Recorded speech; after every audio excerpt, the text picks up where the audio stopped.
it up, so. I Okay, can- if you have it up, you can read it then. I don't have it up. I can go Yeah, find I it. got it up, Okay. so. All right, well, I have it as 7 o'clock. Allison, there's one more person waiting to come in. I got it.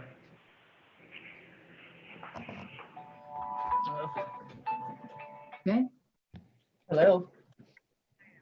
all right, well, I can do a little bit of housekeeping. as Okay, you well. have to put the correct ID, David, to get Let's in. just give Alice a second here. We'll be starting soon.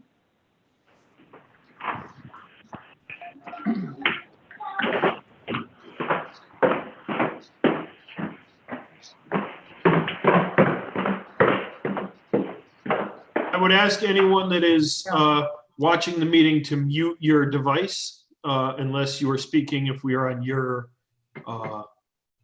thing so that we don't have to hear background noise from everyone. Thank you. Right. Where did we lose Alice? Sorry, Dave Frankel's having trouble getting into the meeting, so We have John Donovan joining now. okay, hold on.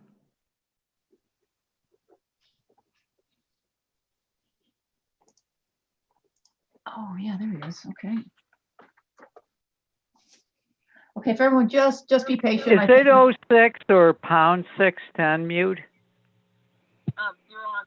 You're on, David. You're on, David. Okay.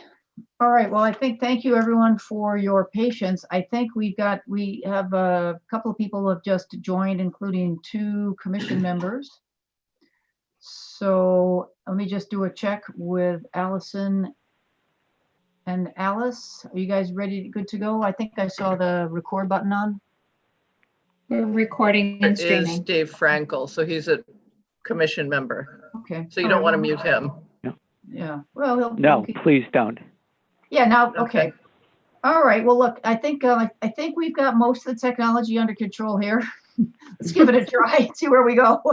Again, just I appreciate everybody's patience and understanding as we try and make these meetings, useful. So, again, this is I'd like to call to order a regular meeting of the Brookfield Inland Wetlands Commission. Today is Monday, the 22nd of June, 2020. My name is Sharon Fox. I act as the chair of the commission. With me this evening is Mr. Mark Mulvaney, who is the commission's vice chairman, Mr. Michael Neustadt, who is a regular member. Dr. John Donovan is on. He's also a regular member. And Mr. Dave Frankel is on. He is an alternate. So there are 5 of us. So all 5 of us will be voting members this evening. Also with us is the Wetlands Enforcement Officer, Alice Dew. And Allison Kennedy, who is our recording secretary. So again, we're glad to have everyone here at the meeting. We have a very full agenda. Again, we just ask for everyone's patience. And if you are not speaking, if you're just here listening and you plan to speak a little bit later, again, please, I think either mute yourself or I think we have muted most people. So that's what's going on there because we know everybody's got a lot of things going on in their homes. So with that, we'll go to the first agenda item, which is wetlands enforcement. And I actually do not have any updates on Okay. any of the topics. Alrighty. So I will try to get in touch with everybody to see if things are moving finally on all the different topics. Okay. All right. Let's see. So we don't have any active site inspection reports. There's nothing there. I said the next item on the agenda is the public hearing. We're going to do that after we finish old business and new business. So first we're going to go to old business. This is 401 Federal Road. It's the modification to an existing permit. There's someone on for 401 Federal Road? Sharon, Steve Sullivan here. Yep, okay. The Steiners actually emailed Diane last week to postpone this meeting to the next meeting. Oh, okay. Okay. Oh, okay. Well, maybe this will be helpful. I did get a chance with great help from Diane and from Alice to go through the minutes from, gosh, when was it? 2009-ish? Right. And for the benefit of my fellow commissioners, there was a lot of in the minutes, most of the minutes were devoted to like stormwater management and the wetlands. And again, it's a farm field, so that many of the wetlands had been disturbed. I didn't see anything in the minutes, that was specific to the plantings along that, mostly that northwest corner, Steve. I didn't see Right. anything that the wetlands team or the wetlands commission at that time called out. So, and I didn't see that anywhere, like I said, in any of the plantings. So that's one of the research projects I wanted to do, and I wanted to let you know I finished it. Okay. Okay. So I think the only thing that Alice and I were looking at is, we were just looking at the planting plan, for whatever they're planning to put in there. And we weren't sure, maybe you could check on this while you're doing the, the Yep. original to propose to the Right. Delta. If Right. there's anything in the upland review area that is a non-native species, Okay. that will be one of the things, like I said, when they come back, I will be, I'll just be asking as a consideration. Mm-hmm. I think Alice and I scanned it. I don't know if anything jumped out at us, like we didn't see Japanese barberry for sure. Right. But if you could just ask the Steiners to look at that, and if there's anything in the upland review area that's non-native, Yep. that would be, appreciated on my side. So that's what I had to say. Let me open it to my I fellow. think you You froze. guys have anything you Oh. want to add? There you go. Sharon, I didn't quite hear the end of that, but I did send Steve an email and showed him which plants you were referring to. So I think they should be in good shape for the next meeting. Okay. Yeah, we'll check on that for you. Yeah. Again, anything from my fellow commissioners? Have you guys done any? Yeah, well, Thing that you I'd wanted like to thank you for researching that. I'm going to wait for any of my comments until the applicant is with us. Yeah. Fair enough.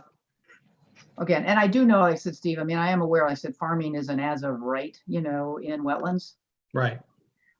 but again, if there's anything that they could consider, to maybe, there is that little wetlands pocket. I know it's disturbed and it is nowhere near the way nature intended it, but if there's anything they could consider, if it's Okay. possible in the mowing plan to maybe avoid that, Okay. I don't know necessarily that would be a stipulation, but that's just, again, another consideration, that we might ask them to think about.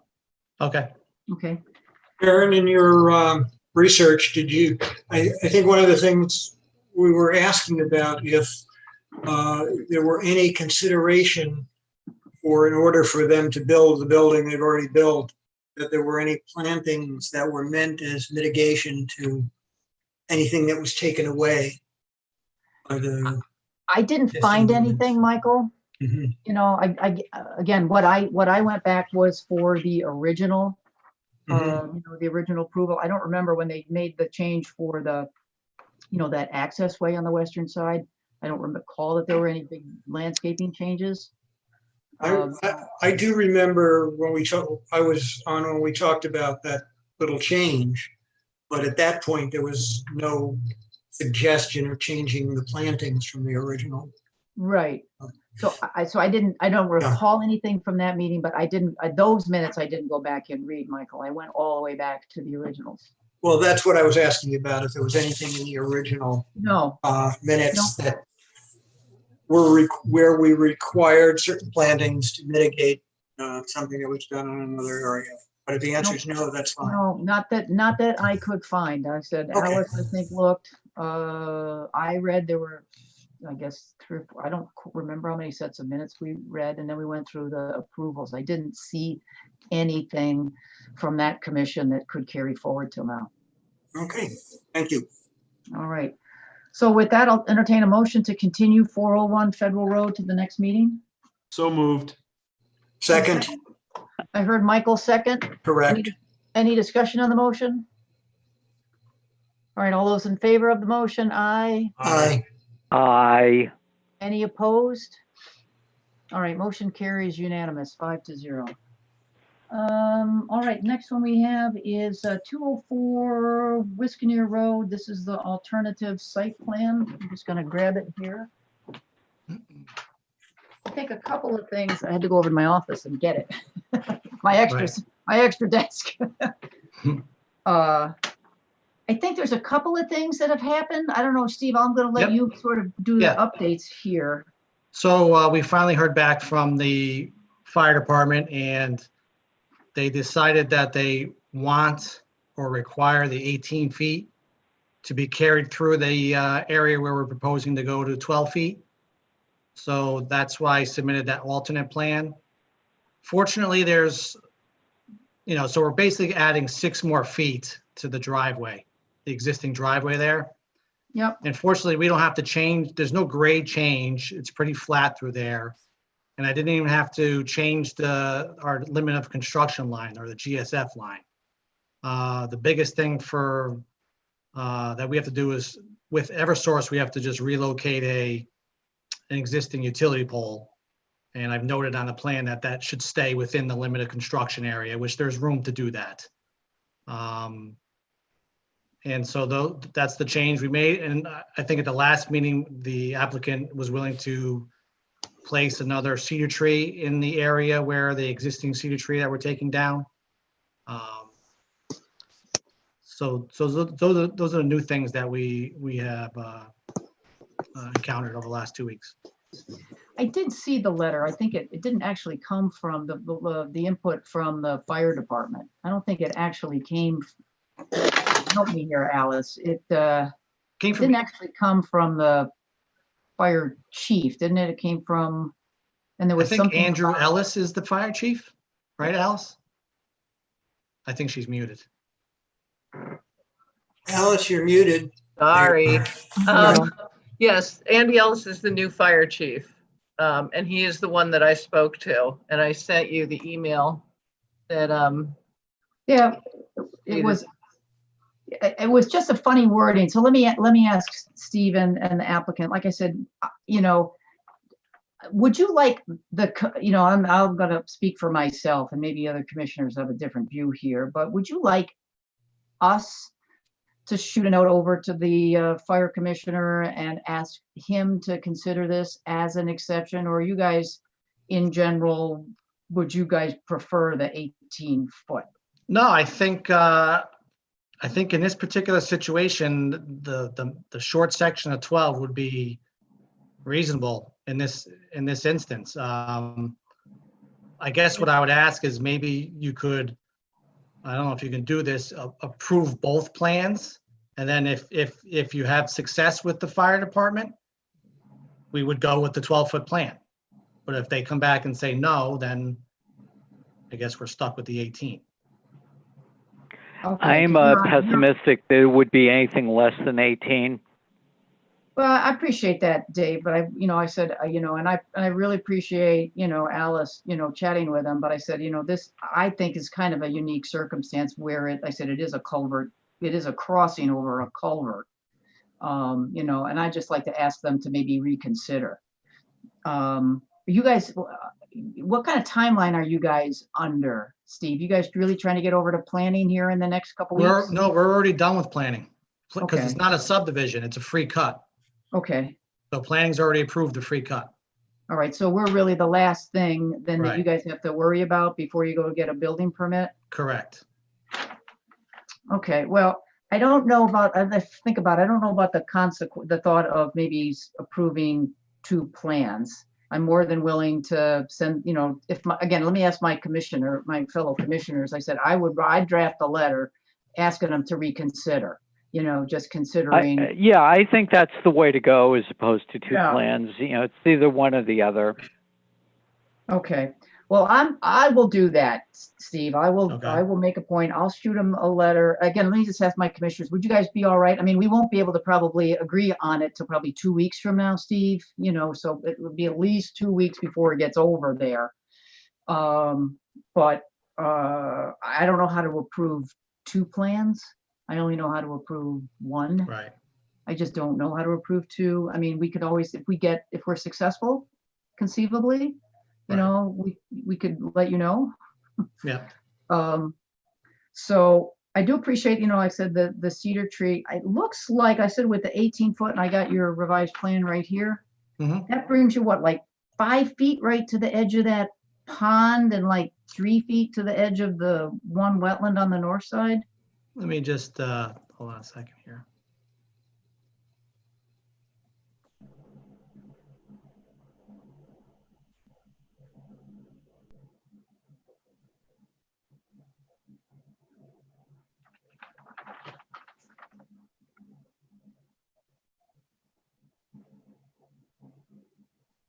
Yeah, I mean, give or take a foot here, but yeah, that's about right, Sharon. Now there is a stone wall and here's what I'm thinking about. Like I said, since you have to bring right now, this current plan going with what the fire department has asked you to do, Mhm. you're bringing it so close to the wetlands. I'm thinking about, road sand, because it's going to be paved, right? Correct. I'm thinking about road sand and salt and stuff like that. If there's something we could do to keep that from simply just being blown into the wetlands. So I see there's like a stone wall, like right there. I'm thinking about, is there a little room to either keep that stone wall? Well, on the You know, north that- side, we are going to keep that. Okay, so on the north side, we can keep like a physical Yes. buffer, right? Hmm. And, further to the east is where we're removing the stone wall. As you go towards Route 25, Yeah. there's some rocks there that we can put next to this. If you Is see, there room for that to build? I mean, it doesn't have to be, it can be a stone wall, like it was made 400 years ago. It can be made Right. with just this. It doesn't have to be tall. If Right. they could do something, a stone wall that was 2.5 feet tall, again, just a physical buffer so that if they can keep it away from the snow plows, right? Because we got to Yeah. be mindful of that. But just something that would just keep sand and salt, because from just blowing into his pond or Yeah. into the wetland on the north side. there is room between the pond and our edge of driveway to put a stone wall on the south side. Yeah, just a drywall. I mean, the applicant, obviously, he might choose to do something else. If he could do something, he could do whatever he wanted, but I'm thinking we could probably say some kind of a, whether it'll be about 20 feet, but 20 feet on either side, something like that, 15, 20 feet long. Well, yeah, like I said, on the north side, that wall is going to stay there for more than 20 feet, but on the south side, yeah, we could do, you could easily accommodate 20 feet long in that area. Yeah, We could do stone, no problem. yeah.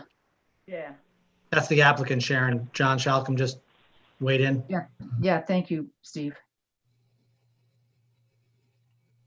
Steve, a quick question. You're still removing the one tree and you said you were replanting another similar species. Did you mark on here where the new tree would be? I didn't see it.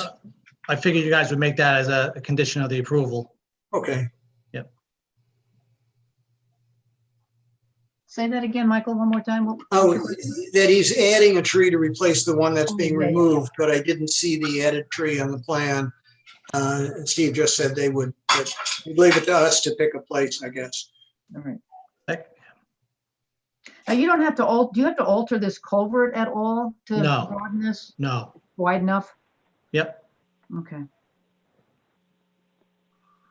All right, well, those are my ideas. I said a stipulation to add in that general area of where that cedar tree is coming down, a 2-inch caliper replacement cedar, Right. and, a stone wall to on the north side and the south side by that, where it crosses the culvert, again, just to protect the wetlands and the pond from the inevitable sand and salt that they Yep. need to keep the driveway clear.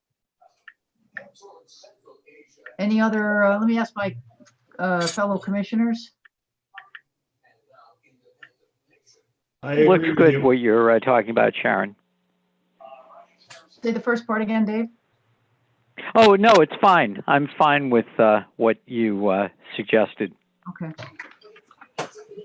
Michael, John, Mark. I'm good with your suggestions. Okay. Well, I'll make the motion then, if everybody's all right with that. I'll make a motion to, and again, I will write that letter to the, to the fire Mhm. chief, and ask him, like I said, I Yep. think, every so often exceptions, are, conditions warrant, consideration of exceptions. Yep. So I will write that. I will bring that to our, to our meeting in 2 Oh, weeks. Sharon, in that letter, maybe there could be compromise between 12 feet and 18 feet. Maybe they go with 16 or 14 feet. Sure. That's a good thought, Dave. Yeah, but once again, I don't know that they're going to do anything. But yeah, you just mentioned that. Anything less than 18 feet is going to be beneficial to the applicant, and maybe they won't say 12, but maybe they'll say 14 or 16 or whatever. Yep. Beneficial to the wetlands. Right. Okay. All right, I'll get that. I'll bring that to our meeting. So that means Alice and Diane, if you could ask them to keep this on, not as an application, but an update or something under old business. And then the commission can take a look at the letter and we can all agree. All right, so let me make a motion in the matter of 204A Wisconsin Road. It's application number W-20-23 to approve.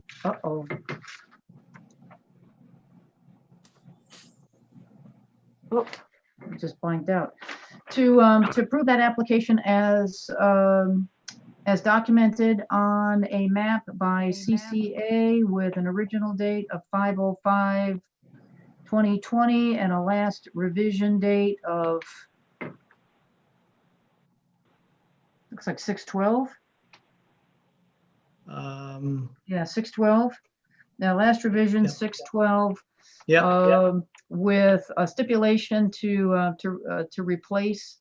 a 2-inch caliper cedar tree in the area, in the upland review area on the western side of the pond, to maintain the stone wall on the northern side of the driveway, to protect that off-site wetlands for a length of approximately 20 feet.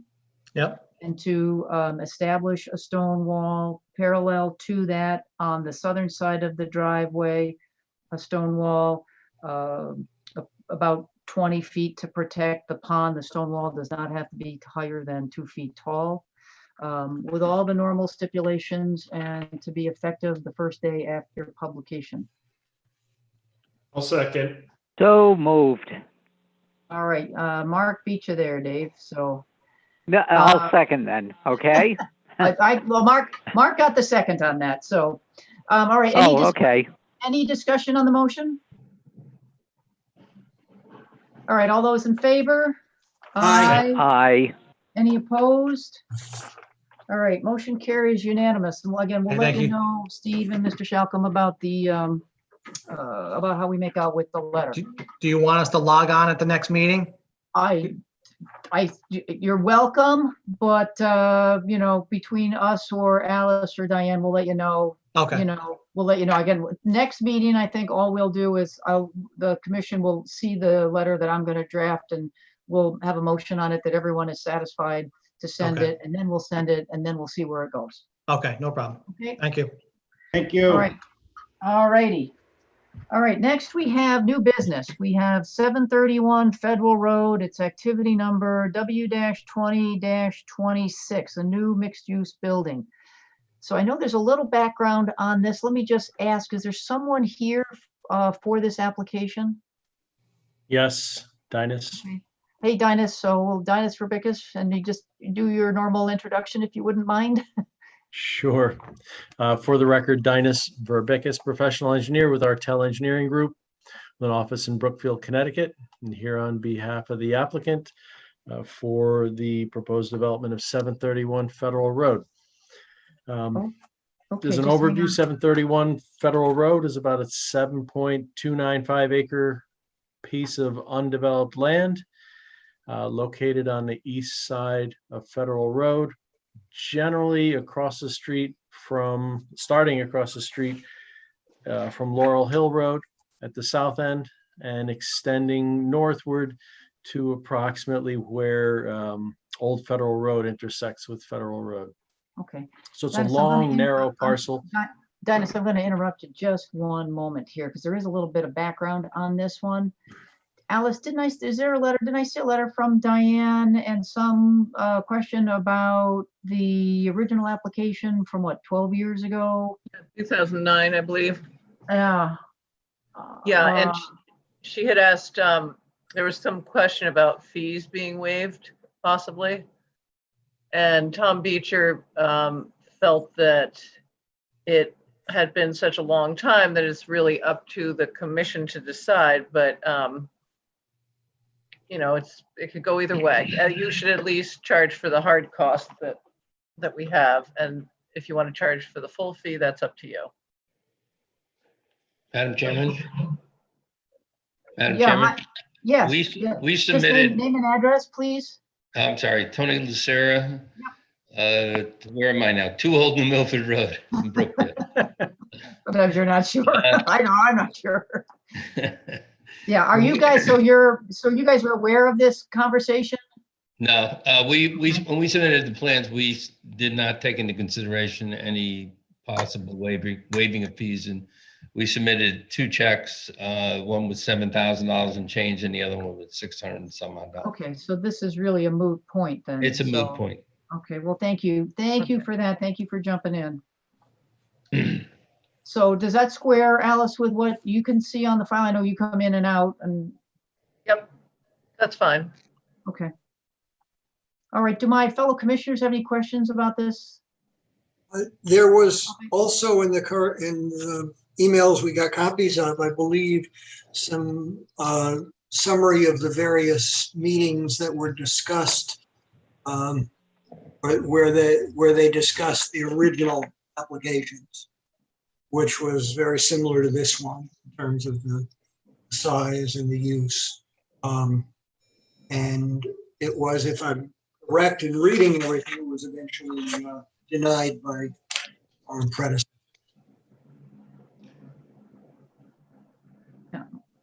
I'll be looking at this as a separate application. Madam Chairman, may I address that question? Sure.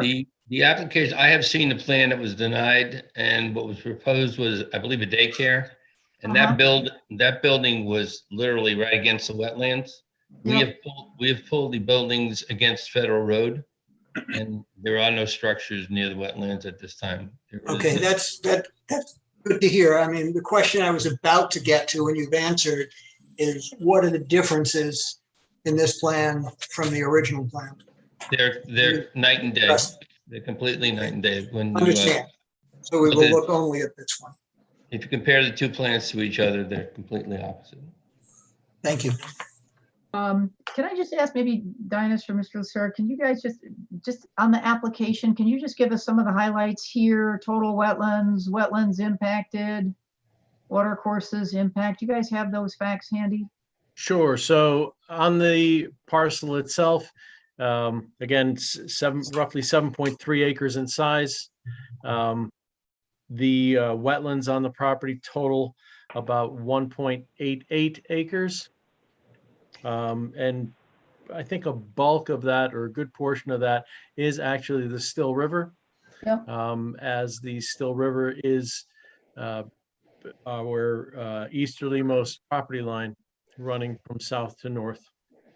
And there's wetlands associated with the edges of the Still River, as well as several fingers of wetlands that kind of creep in on the lower portions of the property. With respect to regulated area, again, we're regulated within 200 feet of the wetlands, so that totals about almost 5 acres, 4.99 acres of land. So for the most part, the entire parcel, except for an acre along the edges of Federal Road itself. As we have proposed, our wetland impact is limited to 4/10 of an acre, or 400ths of an acre. So about 1,850 square feet. And those are primarily, one is associated with an existing channel or ditch that has been carved out from state drainage, which we're proposing to extend and stabilize. And then along a bit of a periphery of our proposed parking, we have an impact also along the periphery of the existing wetlands. So again, only 1,850 square feet. Our soil scientist, Jim McManus, had flagged the wetlands for us, and he decided or incorporated several of the intermittent water courses associated with the state drainage as, again, intermittent water courses, so they would be regulated. And we're proposing to pipe 2 of those, which would equate to about 443 feet of intermittent drainage channels that we're proposing to fill on the site. So those are our statistics on the property itself. And with respect to the development, as the applicant had stated, we are proposing to develop close to the Federal Road side of the property with the proposed buildings. Proposed development includes at the south end, roughly 1,900 square foot coffee shop with drive-through building that's proposed. Our main access to the site would be directly across the street from Laurel Hill Road. So as you would drive into the site, at the bottom of the driveway, if you turn to the right or to the south, that would be where the coffee shop is proposed. And it's proposed to be, again, tucked up into the hillside. And then if you were to take a left off of that main access drive, would lead you into a roughly 22,000 square foot footprint of a building, which based on the limitations of the property, starts off rather large and square at the south end, and then tapers down to a more narrow footprint to the north as the wetlands come in a little closer on the property. So the architect and developer have gone to great lengths to try and make a building fit within the site rather than make the site fit around the building. We're fortunate on this site to have Aquarion water available to us. That water service at its nearest point is again at Laurel Hill Road, and Aquarion has suggested that we would be best served by cutting across Federal Road at that point and running the water directly into our buildings from there. Sanitary sewer is available in Federal Road, and we will be utilizing the town or the WPCA sewer services for our sewage disposal. Stormwater management on the site, or grading on the site, let's start with that, will pretty closely follow the way that existing contours go on the site, which is basically starting at the high point along the western edge and to the low point to the eastern edge. So the existing moderate grades will be cut and shaped and filled as necessary. Again, generally flowing from a westerly to easterly direction with the stormwater. The stormwater will then be gathered via catch basins, routed through a series of manholes, and ultimately through swirl concentrators prior to being discharged into one of two wet bottom stormwater management basins. Okay. We have, as part of our team, asked Jody Chase, an ecologist, to look into the functions and values of the wetlands, and she has submitted a report to the commission regarding that. And we have also on the team Abigail Adams, landscape architect, who's prepared a rather thorough and abundant landscaping plan, providing not only landscaping that's required associated with zoning end of things, but also a pretty substantial buffer planting for the wetlands and the wetland basins themselves. I know that we're just starting on the application, and it's fresh to all. Yep. But I think at this point, I've given a brief overview, and happy to answer any questions that the commission may have regarding the application in general, and appreciate allowing me to speak. No, thanks, Dennis. I said, I'll just speak for myself. Again, I want to get my fellow commissioners an opportunity. I had a chance to go through most of this. I do want to give myself more time, to read some of it again and think about, the appropriate way to kind of move forward with this, whether this, again, I appreciate, you're right on the Still River. I think about a number of other applications that we've had that were also on the Still River and how they were treated. Some of the stormwater management elements that were incorporated there. You are impacting intermittent water courses. So I want to give myself a little bit more time to think about whether a public hearing is warranted for this project. So that's where I am on it. Let me ask my fellow commissioners for their thoughts. I have a couple of questions. My main concern, frankly, is flooding. And I'm looking at the heights, the elevation of the land, and you do seem to be a bit away from the edge of the Still River, but having spent a significant portion of the last bunch of years in office along the Still River, at every 2 or 3 years, the water lapped within inches of our back door. I know that's a concern. I'm curious. I tried to read, and I should do a little more, the information you used for a 5-year, 10-year flood plan, 2-year flood plan, and how close to, let's say, the level of the parking lot, let alone the stormwater basin, which is 264, which is about 8 feet below the parking lot level. What chance is there that the Still River, when it rises, as it will on occasion, will overwhelm the stormwater basin and even the parking lot? So good question. This property is encumbered by, or portions of the property encumbered by the floodway as well as the floodplain associated with the Still River. For the most part, we had the surveyors plot the flood line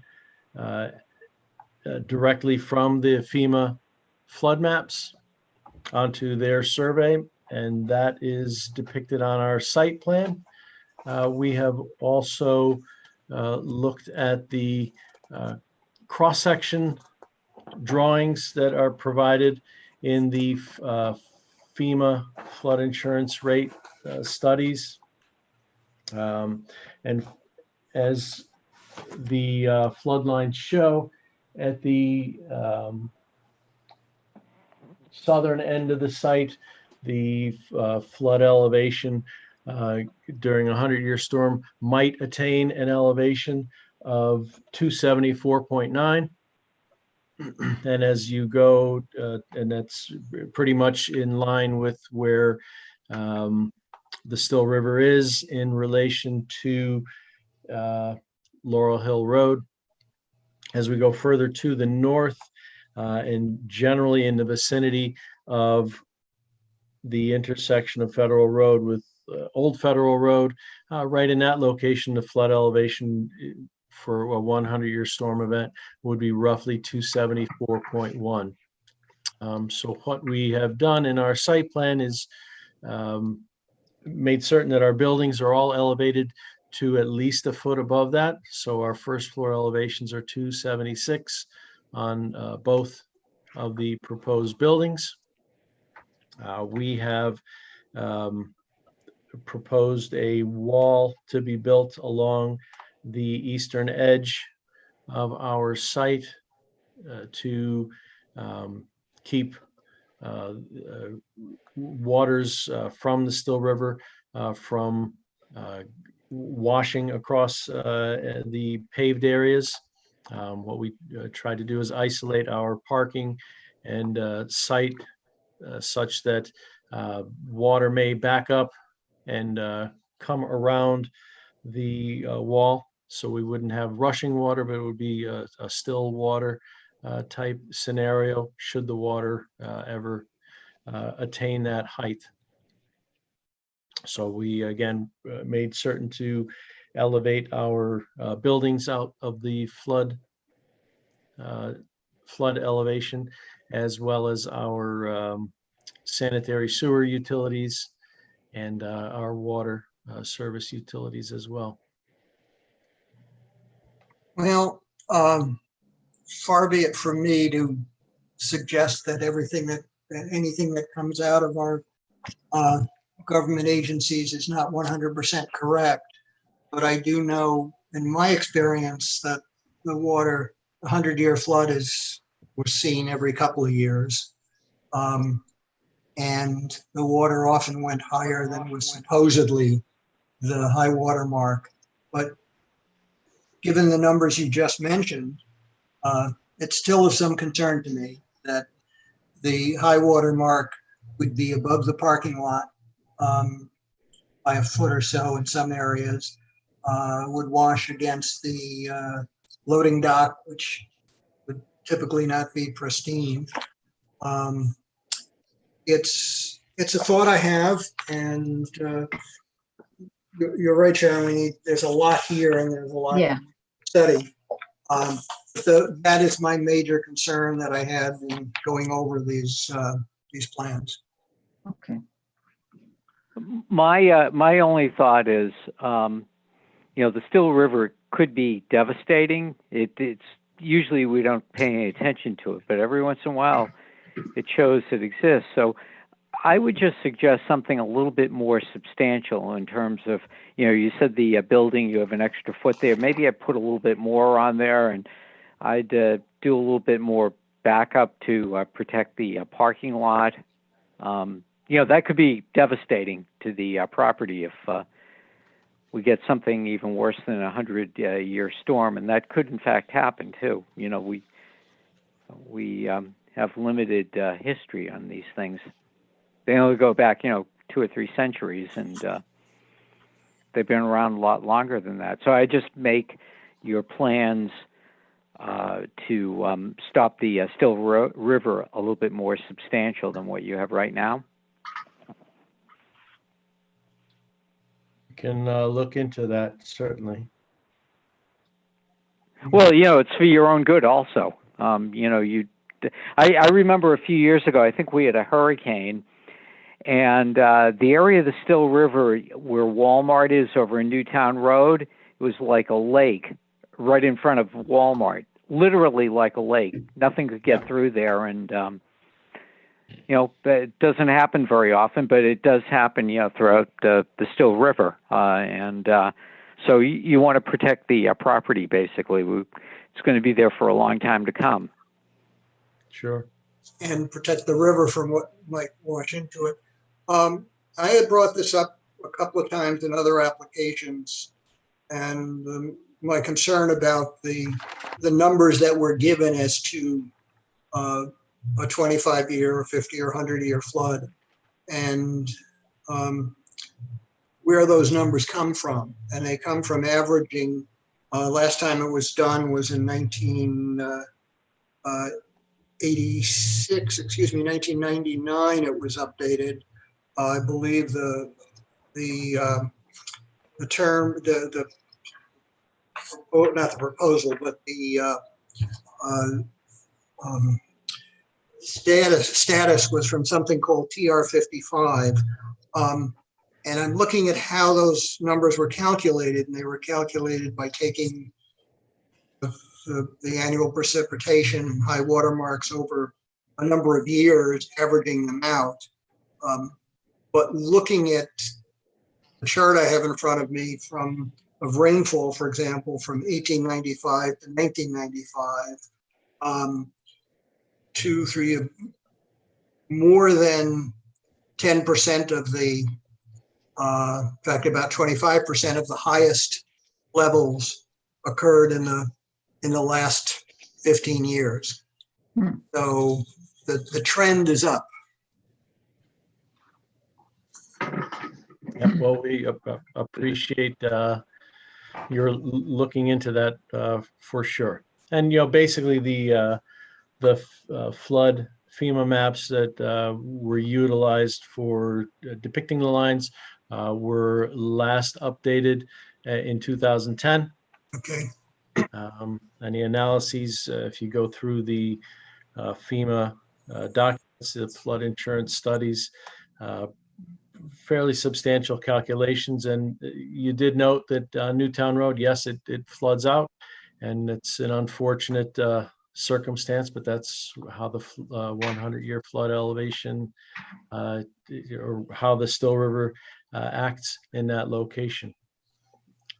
But fortunately, our development is up on the slope, and the Still River is down below, and FEMA flood requirements are such that buildings for commercial type developments need to be elevated to the elevation of the 100-year flood. The Connecticut General Statutes require, as well as the building code, requires that commercial buildings and their attendant utilities be elevated to an elevation of at least 1 foot above. So not only are we compliant with FEMA, but we're also compliant with the state regulations as well as international building code. I'm in no way suggesting that they're not compliant with the regulations. Okay. Can I interject, Chairperson Fox? Yeah, absolutely. You made a suggestion that you thought that this might need to go to a public hearing. I'm not sure that I'm at a public hearing, but I'm certainly at a level where I would want our experts involved. But if we were going to go to a public hearing, I'm not sure that this line of discussion is warranted before we get into the public hearing phase, if that's the direction we're going. So do you want to, because the public is entitled to hear all of this as well. Oh, yeah, no, absolutely. I think I just turned, I said, that's where I am. I haven't quite made up my mind. I am kind of leaning in that direction. I said, but we got this material, what, Friday? No, I didn't. Right, I'm just suggesting that yesterday, so if that's where we're going to head, yeah. or at the very least, if we were getting our experts involved, I'm not sure that, a back and forth is useful at this point. That's my 2 cents. Okay. All right. Well, let me say, did I get John anything? Okay. So that would be my suggestion. I personally like to give this a little bit more thought. I'd like to get together and make it, think about it more and have it on the agenda, for our next meeting, and I do believe I am going to tee up, a discussion about a public hearing for this. I'm just not quite there at this moment. I just got to finish reading about another 50 pages. Madam Chairman, Anthony Lucero. Just one thought on the history of Century and in terms of how this river interacts with its immediate environment.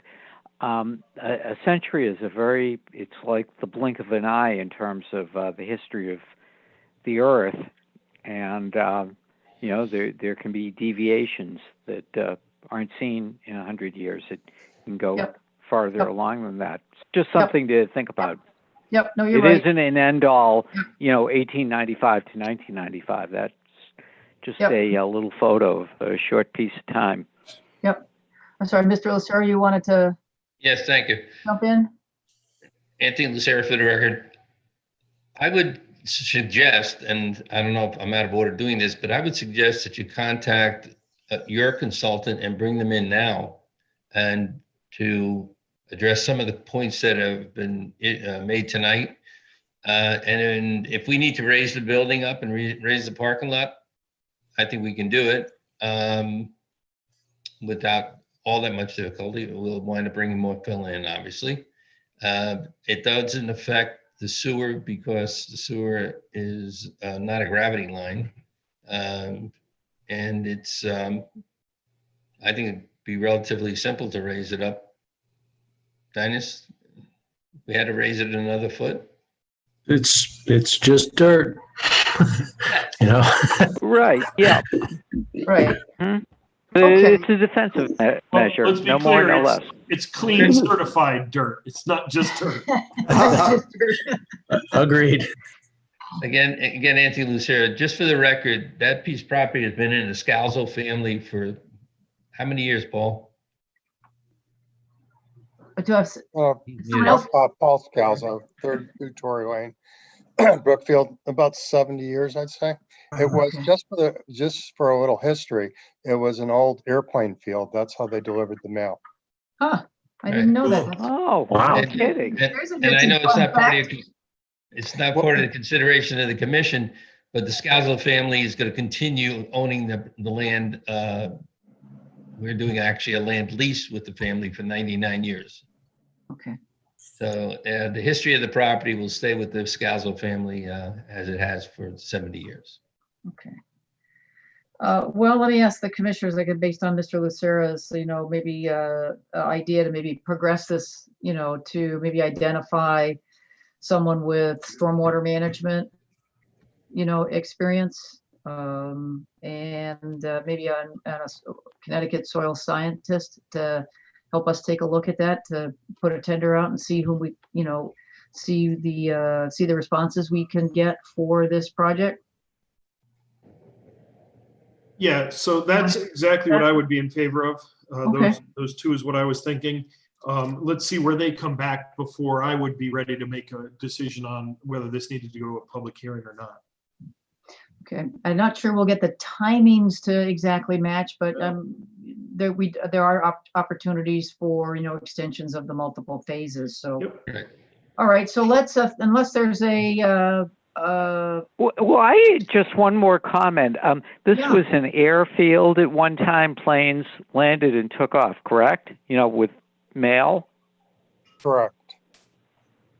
It was a little plane. I don't know. If we start investigating it, there could have been fuel leaks too. I don't mean to throw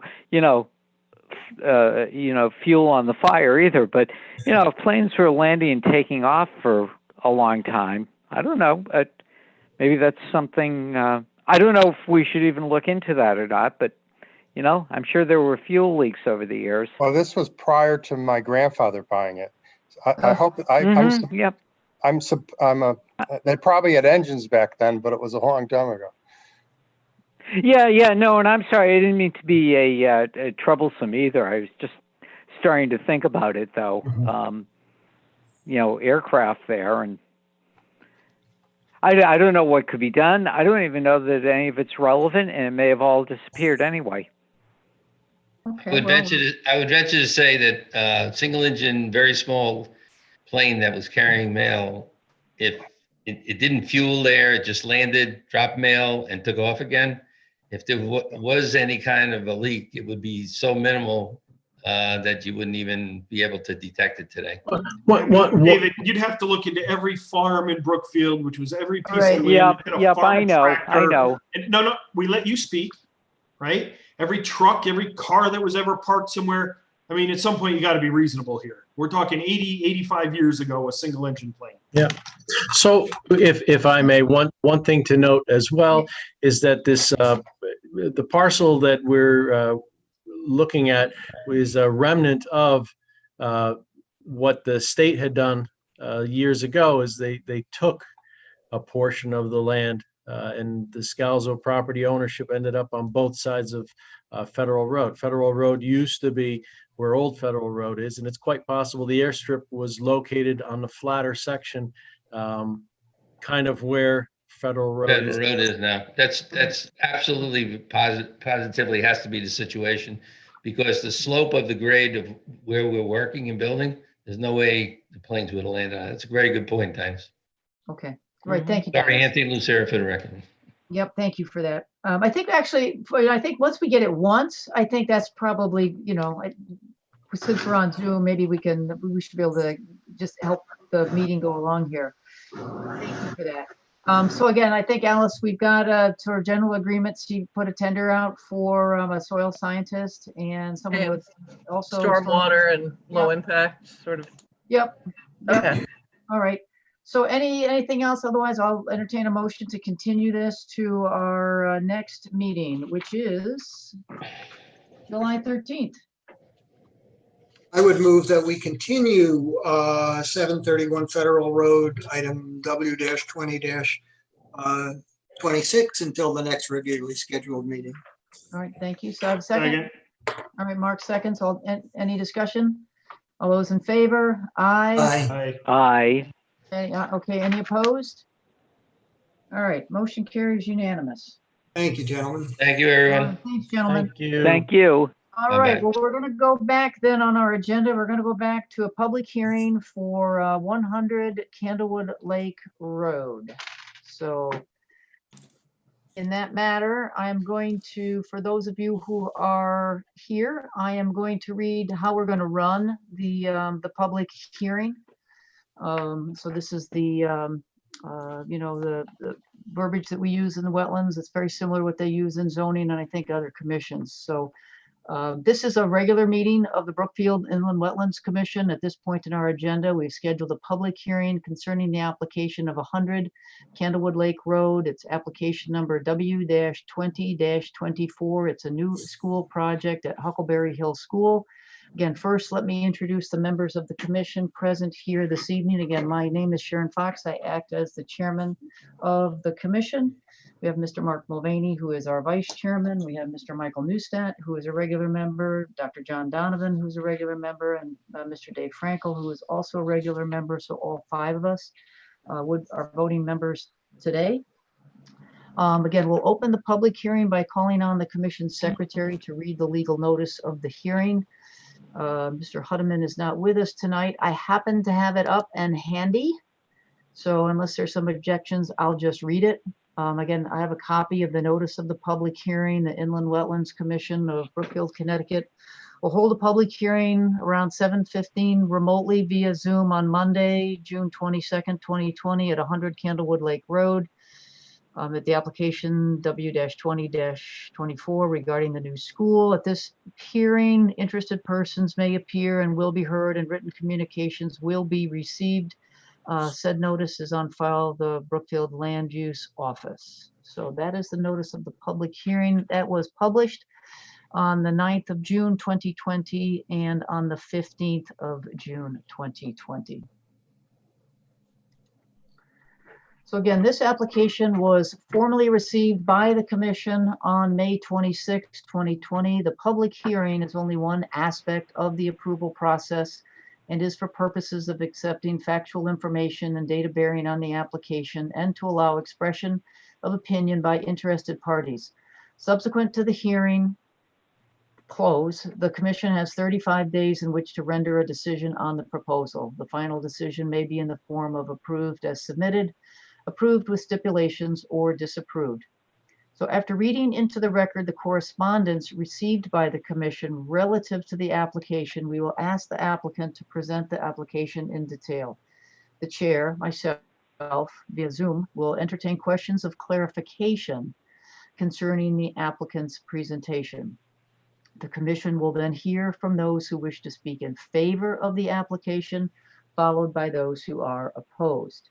So following each side of the question or each side of the for and against, a period of rebuttal to each position will be allowed by the applicant. So all questions and comments must be directed through the chair, again, through myself here on Zoom, and we're going to get some help. And as you are recognized, please state your name and your address each time before you speak so that your comments may be legally recorded. Again, please be assured that everyone will be given the opportunity to speak. However, the commission is most interested in hearing factual information relative to the application, and in view of the time constraints placed upon us, we ask your indulgence in not reiterating comments previously presented.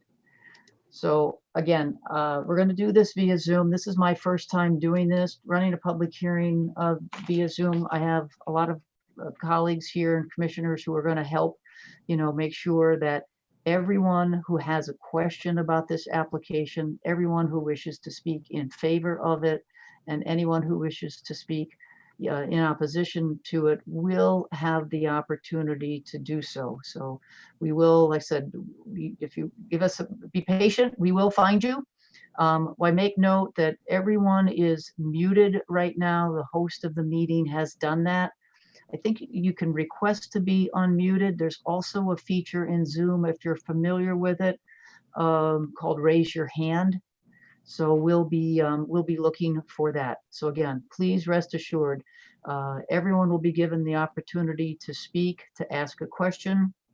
Directed that to me. If there are questions about the application, about the process, the commission will probably be able to handle it. If it's about the application, I'll probably ask a member of the applicant to try and answer your question, and then everyone will be able to speak in favor of it, and then or in opposition. So let me just ask now, is there anyone on the phone who has any questions about how we're going to run this this public hearing?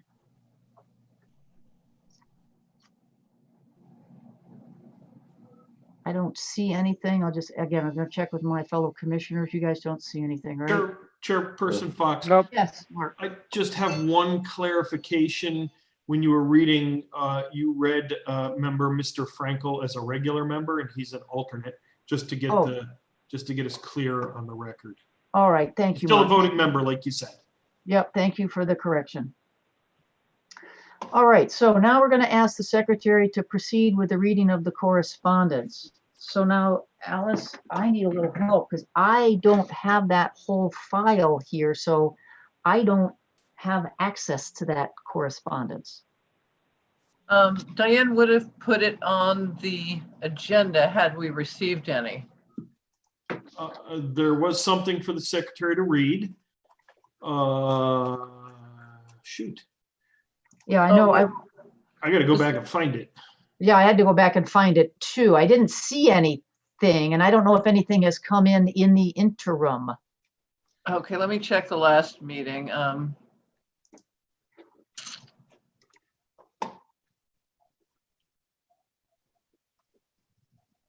No, hold on. Sorry.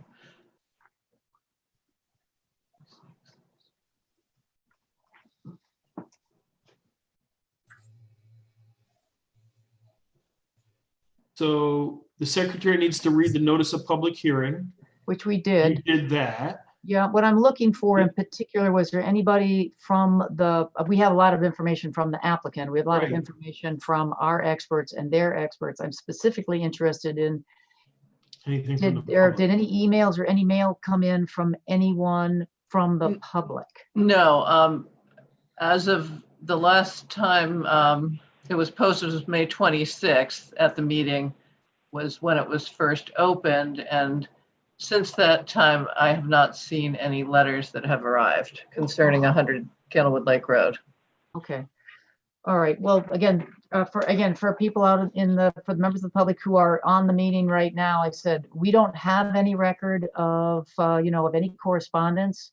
If you did, feel free to send it in again. We are interested in having it in the record. So again, it doesn't sound like we got anything, but again, if you did try and it in the mail, we don't have it. So if you could try again, to send something, that would be very much appreciated. Okay. Well, with that, then I said the chair is now prepared to hear the applicant's presentation. So again, we'll ask there. I know there's a couple of people here for the applicant, so maybe you guys can just introduce yourselves. If you are intending to speak, we'll get everyone there, and that'll just simplify the process as we go on. Good evening, Chairman Fox. This is Darren Overton from Mylona McBroom. I'm a licensed professional engineer in the state of Connecticut. Our office is at 99 Realty Drive. With me tonight are representatives of the architect, Eddie Wadowski and Jeff Wazinski, and also Matt Sanford from Mylona McBroom. So Matt and I plan on handling the bulk of the application. There are also other representatives of the design team here, and I believe also town representatives that are here to answer questions and follow the proceedings. At this point, Matt and I are prepared to make a detailed presentation as part of the public hearing, and we did submit some graphics today for the presentation. One of the files that we made available was our presentation graphics to run through the existing and proposed conditions. And then we also have a separate graphic of alternatives that we'll run through tonight to represent some of the evolution of the design as we went through the thought process in putting together the set of plans that the commission has before them tonight. Yeah, I did see our secretary did send us 2 or 3 emails, I think, earlier this afternoon, I think, with some updated information. And I think we also got the reports from Mr. Trinkus, Mr. Collin, and I think Mr. Trinkus, Mr. Collin. So did you get those, by the way? And also Mr. Davison. And Mr. Davison, I knew I was missing. Did you guys get those? So we did receive those reports this morning, and we have looked through them. Okay. We have a fairly good understanding of the reviewers' thoughts on the application, and we expect that we'll be able to submit some formal responses in the future. Okay. All right. Like I said, I appreciate that. Again, these things take a little bit extra time, because we're doing them via Zoom. So I just wanted to make sure, the communication processes are working, and it sounds like they are. All right. So you guys want to, Alice, do we have to make them a host if you guys want to share some? Darren is already a co-host. Okay. Oh, you are. There you go. All right. So can everybody see the cover sheet of the application? No. Not yet. Okay, hitting the share button. There we go. There you go. Okay, everybody hear me okay? Yep. Yes. Mm-hmm. No problem. So I'm going to go through existing conditions first. I'm going to talk about what we're proposing. When I go through the proposed conditions, I'm going to jump to a second file that has the alternatives that we looked at as far as building location and site design. I'll go through some of the stormwater management and the ENS plan and phasing. I will try to move through this quickly. There's a lot of detail and thought that went into this design, but we'll try to move through it quickly. And then I'll reference some of the wetland information, but Matt Sanford, our professional wetland scientist, is going to present after me with more of the details on his delineation of the wetlands, his evaluation of the functions and values out there, his evaluations of the impacts. As you know, we're having a public hearing because we do have direct wetland impacts. And then also some of the mitigation that's proposed as part of the project to offset some of the wetland impacts that we have. Now, we heard from the initial presentation back to the commission that they had concerns about the amount of mitigation. Matt has worked with Eric Davison to put together some additional mitigation plantings that are proposed proposed, which we believe can be used as part of the educational curriculum in the school. And Matt will be prepared to go through those in detail later. So on screen is existing conditions plan. This is again the Huckleberry Hill School. It's the location of the existing school, which you can see here kind of in the grayish color. This is the school building. It's a T shape with a kind of an elbow bending off of here. We have the bus loop in back. You can see the buses parked there. And then we have the parent drop off and student and faculty, well, parent and faculty parking here with the main entrance out on Candlewood Lake Road, sorry. So to the north, you can see existing residential on Apple Hill Road. To the east is Candlewood Lake Road and also existing residential development. To the south, existing residential development as well. And then we have the town-owned Erickson Farm parcel that's highlighted in a good portion of wetlands that extend right up close to our boundary line for the school property. And then to the west, the existing property extends all the way to the Danbury town line, and actually it's contiguous with land that the town of Brookfield owns in Danbury. The topography of the site is such that the high point is over here in the northeast corner at an elevation of about 437. And then we have a low point down here. There's a central stream corridor. We have what's labeled as the north tributary here, which comes into a head wall and pipe system that goes underneath the baseball field. Then at the northwest portion of the property, we have a second tributary that comes into a head wall and is also piped through the site.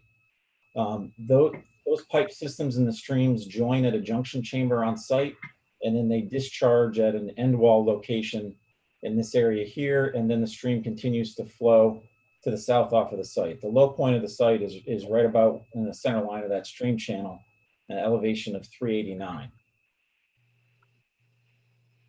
So on here we have in green are the wetlands that Matt delineated as part of his site investigation. We're starting up at the top of the north central area where we have the water course entering. This area is identified as wetland area 1, so there's a bit of a wetland corridor associated with that north tributary.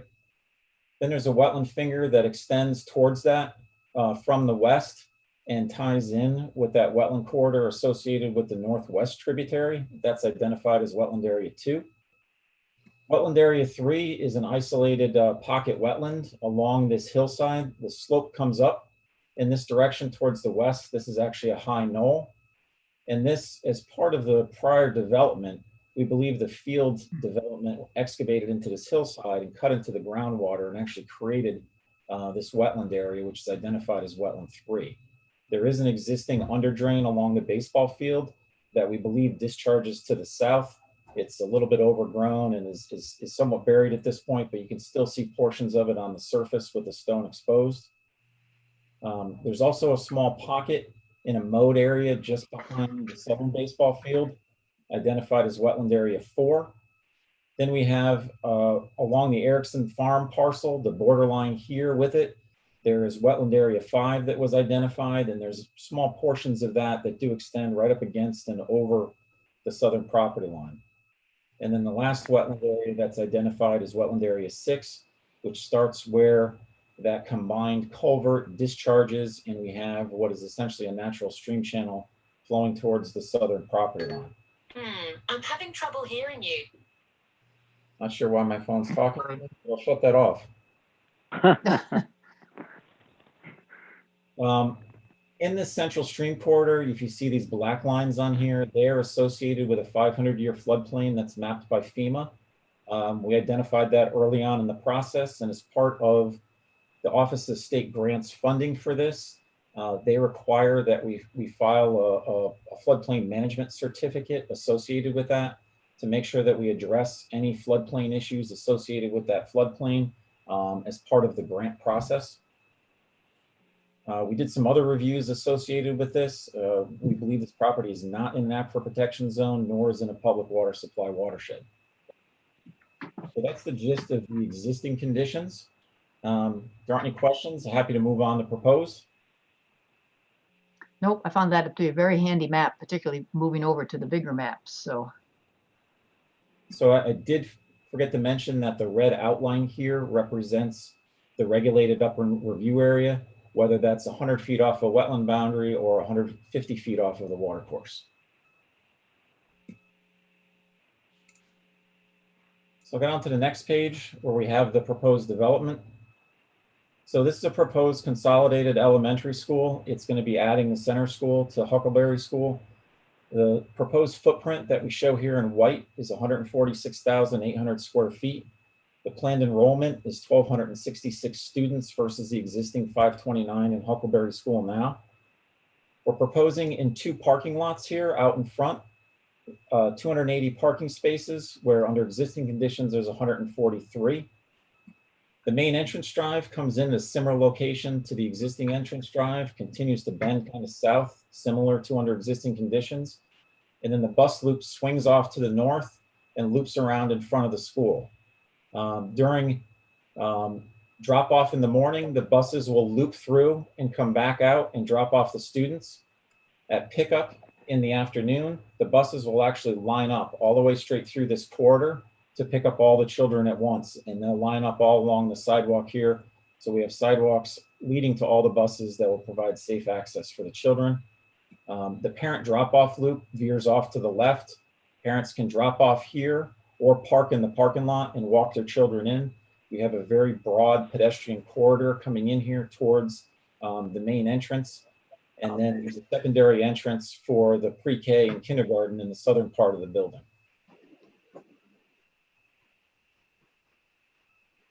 Our building coverage is about 10.25% of the site. Our existing impervious coverage is about 4.4 acres. And with this proposed plan that you see here, we do have an increase up to about 7.6 acres of impervious. All told, the entire disturbed area, once this project is fully built out, is about 15 acres. And for the most part, the disturbance does not go beyond the original school development and field development that was shown out here, or was constructed back, I believe, in the 70s when you looked at the old mapping of this. The plan is to construct it in 3 phases. As part of this, and one of the site constraints is that we need to maintain the operation and function of the old school while we're building the new one, which is the reason why this is located in back, so that we can maintain the existing access up front and the existing building while this is under construction. It's a little bit tricky, and it's been carefully planned out as to how we stage this and phase the development. But the initial building construction will come first with an access drive in here. I can show you more of that. And you can see more of that in the construction sequence and the erosion control plans that are in the set. The second phase of construction will build out this lot and a temporary access coming in here. I'm sorry? And then the final phase of this will be the tear down and tear down of the existing school. And then the construction and what is the staff parking. And so we have staff parking here, and then we have visitor and also some staff parking in the southern loop as well. We also have. I don't know where you're getting like a little back noise on it. I'm not sure what that is. At least I'm hearing it. I am too. No, I think maybe we should mute the commissioners while he's talking. It looks like it's coming from John's phone, actually, or from John's computer. Well, let's mute John and see if that helps. I don't know. I haven't said anything. No, just sounds like feedback from Okay. your screen's lighting up. Allison, if you could do that, I'm no longer a host. All right, thank you. John, well, if you want a question, you just have to unmute yourself, so. All right, sorry, let's continue. So we have a second access point, which is an egress with a left or right turning lane along the southern property line. We have a full entrance and also a left and right turn access at the main access point of the school.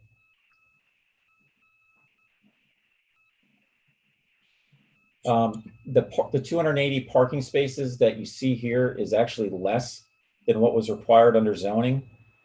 We worked very closely with the school staff, the superintendent, and others involved to determine the needs. We worked with our traffic engineers to understand the amount of parking that's needed to operate the new school.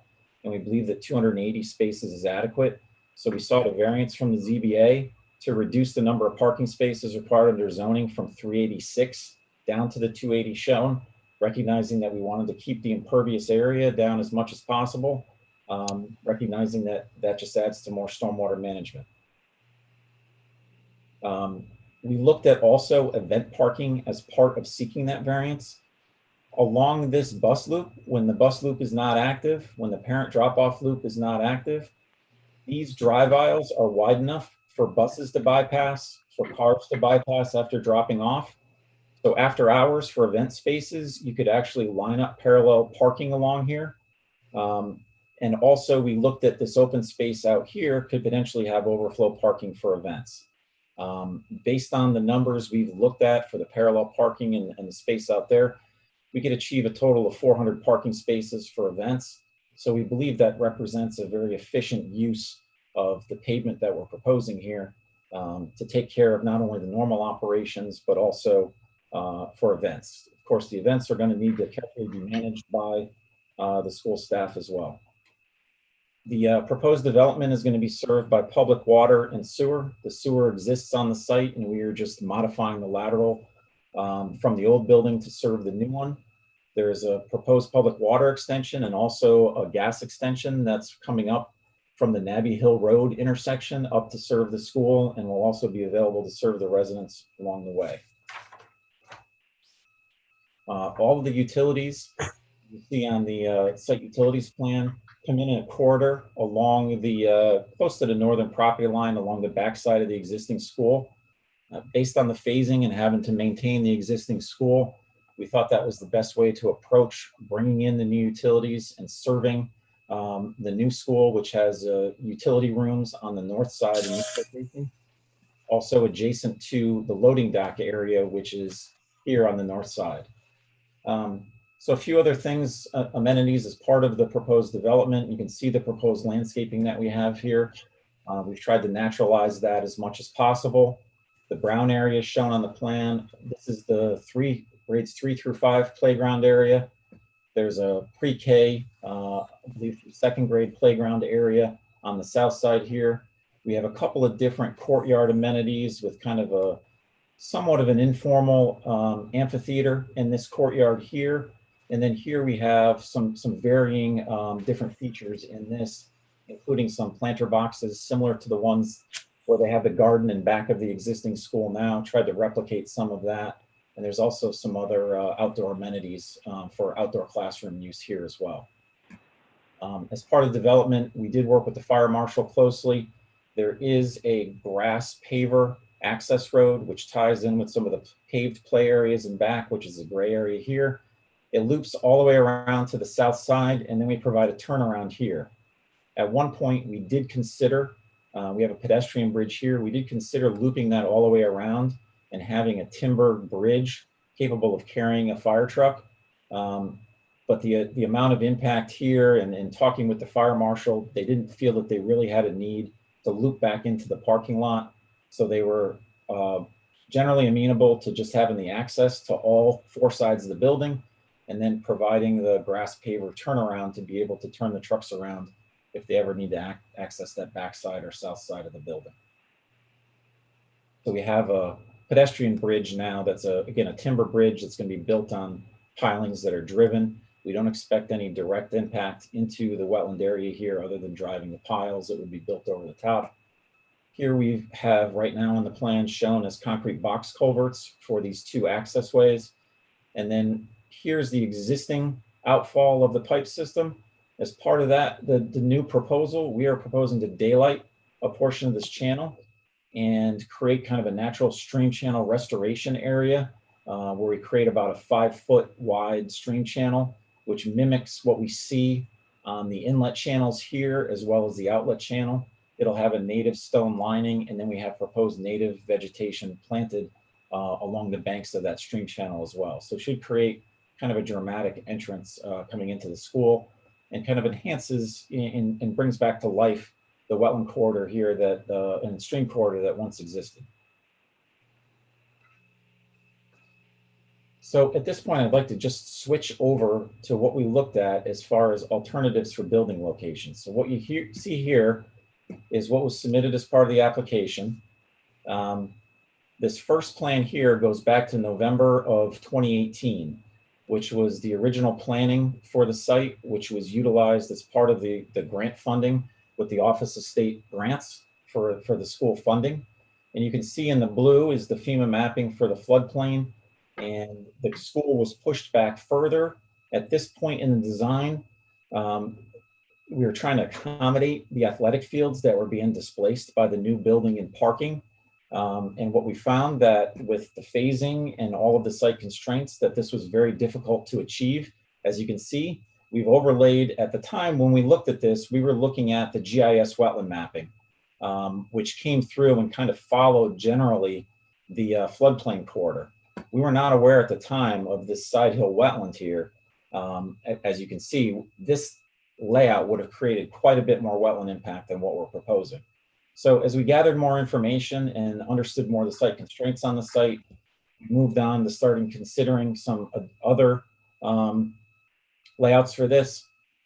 Here, we still did not have the wetland flagging, but as you can see, understanding the site constraints, we started to narrow down the amount of ball fields, move the parking areas to the other side of where the existing streams discharged, and start to consider some natural stream channel restoration here.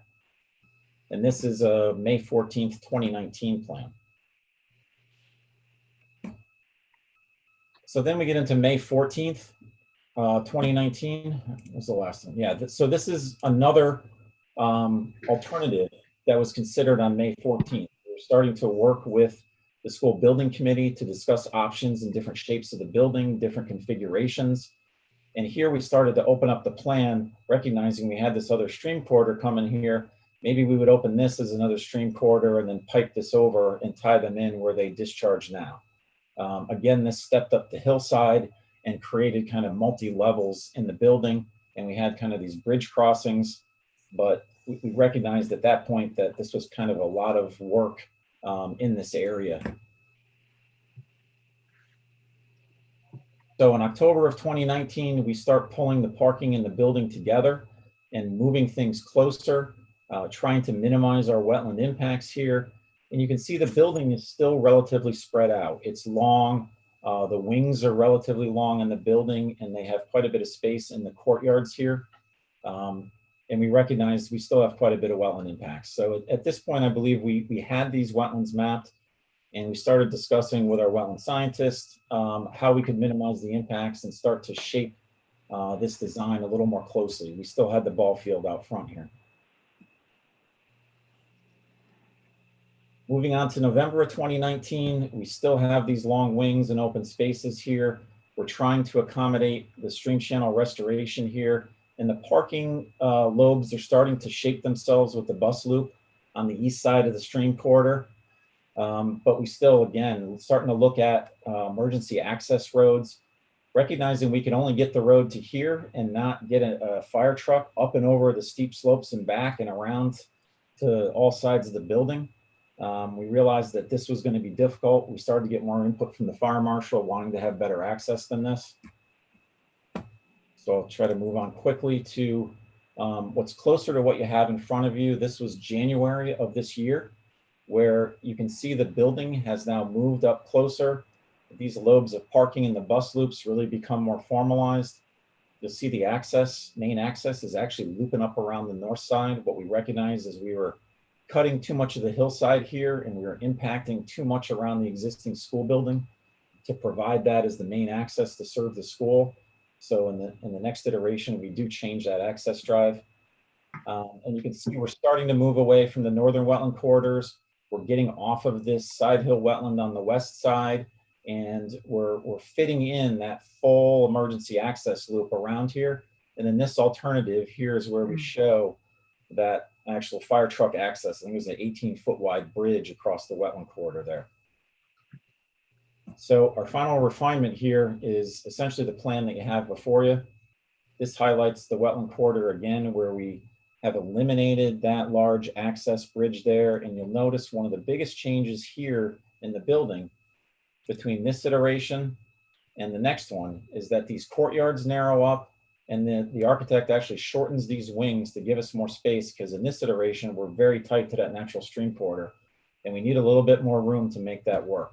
So what you see here is the final iteration where each of those wings gets a little bit shorter.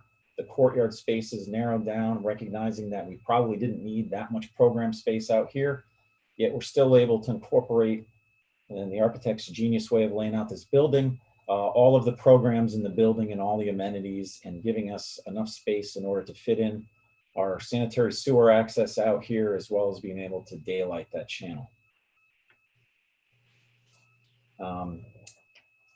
I'm sure you've heard enough of this at this point, but I just want to go over a few more things before I turn it over to Matt. Going back to our proposed layout plan, I'm going to move on next to, this is our site utilities, grading utilities plan. I'm just going to talk briefly about the stormwater management. So we did a hydrologic analysis on this due to the increase in impervious surface. Part of that work, our goals were to design for no increase in peak rates of runoff, and to also provide for water quality management. We have a pipe and catch basin system in here that collects the stormwater from the paved surfaces, the roofed areas, any of the areas that run onto the pavement, and direct that to some underground infiltration. We have three underground infiltration areas. Starting here in the middle around the central island, we have underground storage 120. Then we have 130 in the lower part of the south parking lot. Then 140 is along the south edge of the building, which picks up a portion of the roof runoff from the building. We also have on the east side over here, we have the actual entrance drive is sheet flowing into a bioretention basin that overflows down into the street drainage system. And then the southern exit drive actually is cross-pitched and sheet flows into a grass swale that also discharges to the street drainage in Candlewood Lake Road. So we worked very closely to balance looking at existing and proposed watersheds to not shift stormwater runoff from one watershed to the other. And really, we had two watersheds to deal with. One watershed out front here that drains to Candlewood Lake Road, another one that drains to the central stream corridor. So the majority of the runoff under both existing and proposed conditions drains to that central stream corridor. So we provide detention volume to mitigate the peak rates of runoff for the 2 through 100-year storm. We use the current NOAA rainfall charts with what has essentially been increased based on the fact that we're seeing higher rainfall now in New England. We've used the higher rainfall data in our analysis. Prior to inlet to the underground chambers, we have catch basins with sumps. We have hydrodynamic separators to separate out floatables, oils, and also to collect sediment. And then we also have the gray area is an isolation row, which will also serve as a secondary sediment trap in these underground storage areas. Now, we did not include that with the roof runoff for the southern underground storage, because we usually consider that to be clean runoff. It doesn't, it's not accessed by vehicles, et cetera, like your hard surfaces on the ground are, but we did see that there were some comments from the reviewer about dealing with that. So we're open to discussion on dealing with that as well. I'll just quickly go through the ENS plan that was proposed as part of this. There were two sheets, this one and the second one included in the plan set. This represents the first phase of construction, where you can see the existing building is located, the existing access and the parking associated with that. This fence line here represents the limit of construction for phase one, and you can see it's relatively tight to the building. So based on that, you can see we've moved this building, proposed building, up as far as we can go, and able to allow us to do that stream channel restoration and allow us to stay out of this side hill wetland while still maintaining emergency access in the back here.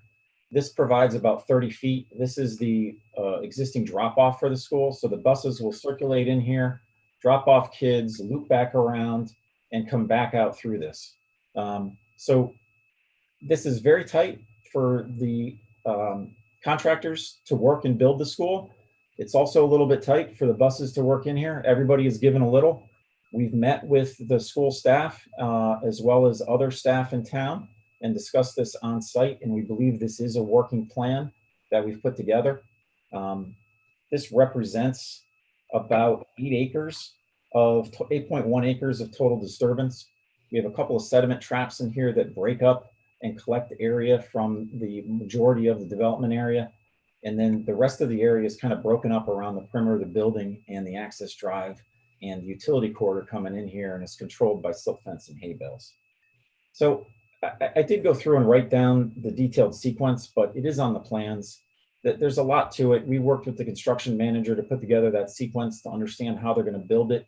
We're still going to have some back and forth with them as we go through the process, and we get input from the Wetlands and Zoning Commission and others involved in the project.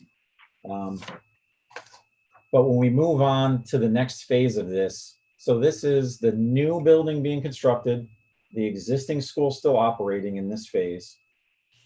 The second phase is represented here by this fence line, where during the summer, this gets constructed while the building over here is being abated, and this gets prepared as a temporary access drive and bus loop, and the parking for the temporary condition. So when the school opens up, we have this area to operate the new school and provide parking.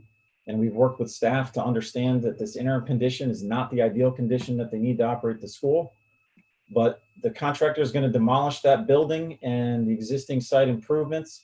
And then the third phase is incorporating the bus loop and the northern parking, and then completing the main access drive. So we have, even though it's 15 acres of disturbance, with having to maintain the existing school in operation while building the new one and vice versa, it's been quite a thought process in coming up with the plans that we have before you as to how to make this all work and to keep a safe environment, not only for the workers building this, but also, of course, the school children that have to use these facilities. So with that said, I'd like to turn this over to Matt Sanford now, and have him present his wetland delineation, his evaluation of the existing wetlands on site, then also the impact assessment, and then the mitigation that we're proposing as part of this. Thank you, Darren. This is Matt Sanford. I'm a professional wetland scientist, registered soil scientist with Malone and McBroom. I was the lead scientist as relates to the field investigations, the wetland report, impact analysis, assessment, and some of the botanical work that was also done on the site. I'm going to start at area W1. The first thing I want to say is that prior to doing any field investigations, our first source of information is to look at the web soil survey to get a sense of what types of soils we have on the site. In our report, you'll notice that we have a NRCS soil survey figure that identifies the typical types of soils on this parcel. The areas that have been disturbed, which includes the school building, the parking lot, the maintained lawn areas in the athletic field, are mapped as eudorphins. Those particular series are obviously areas that have been significantly disturbed by anthropogenic activities, and that could include areas that have been filled and or cut by at least 2 feet in these areas, and typically lack a natural soil profile. And our field investigations confirmed that particular soil type throughout much of the disturbed area of the site.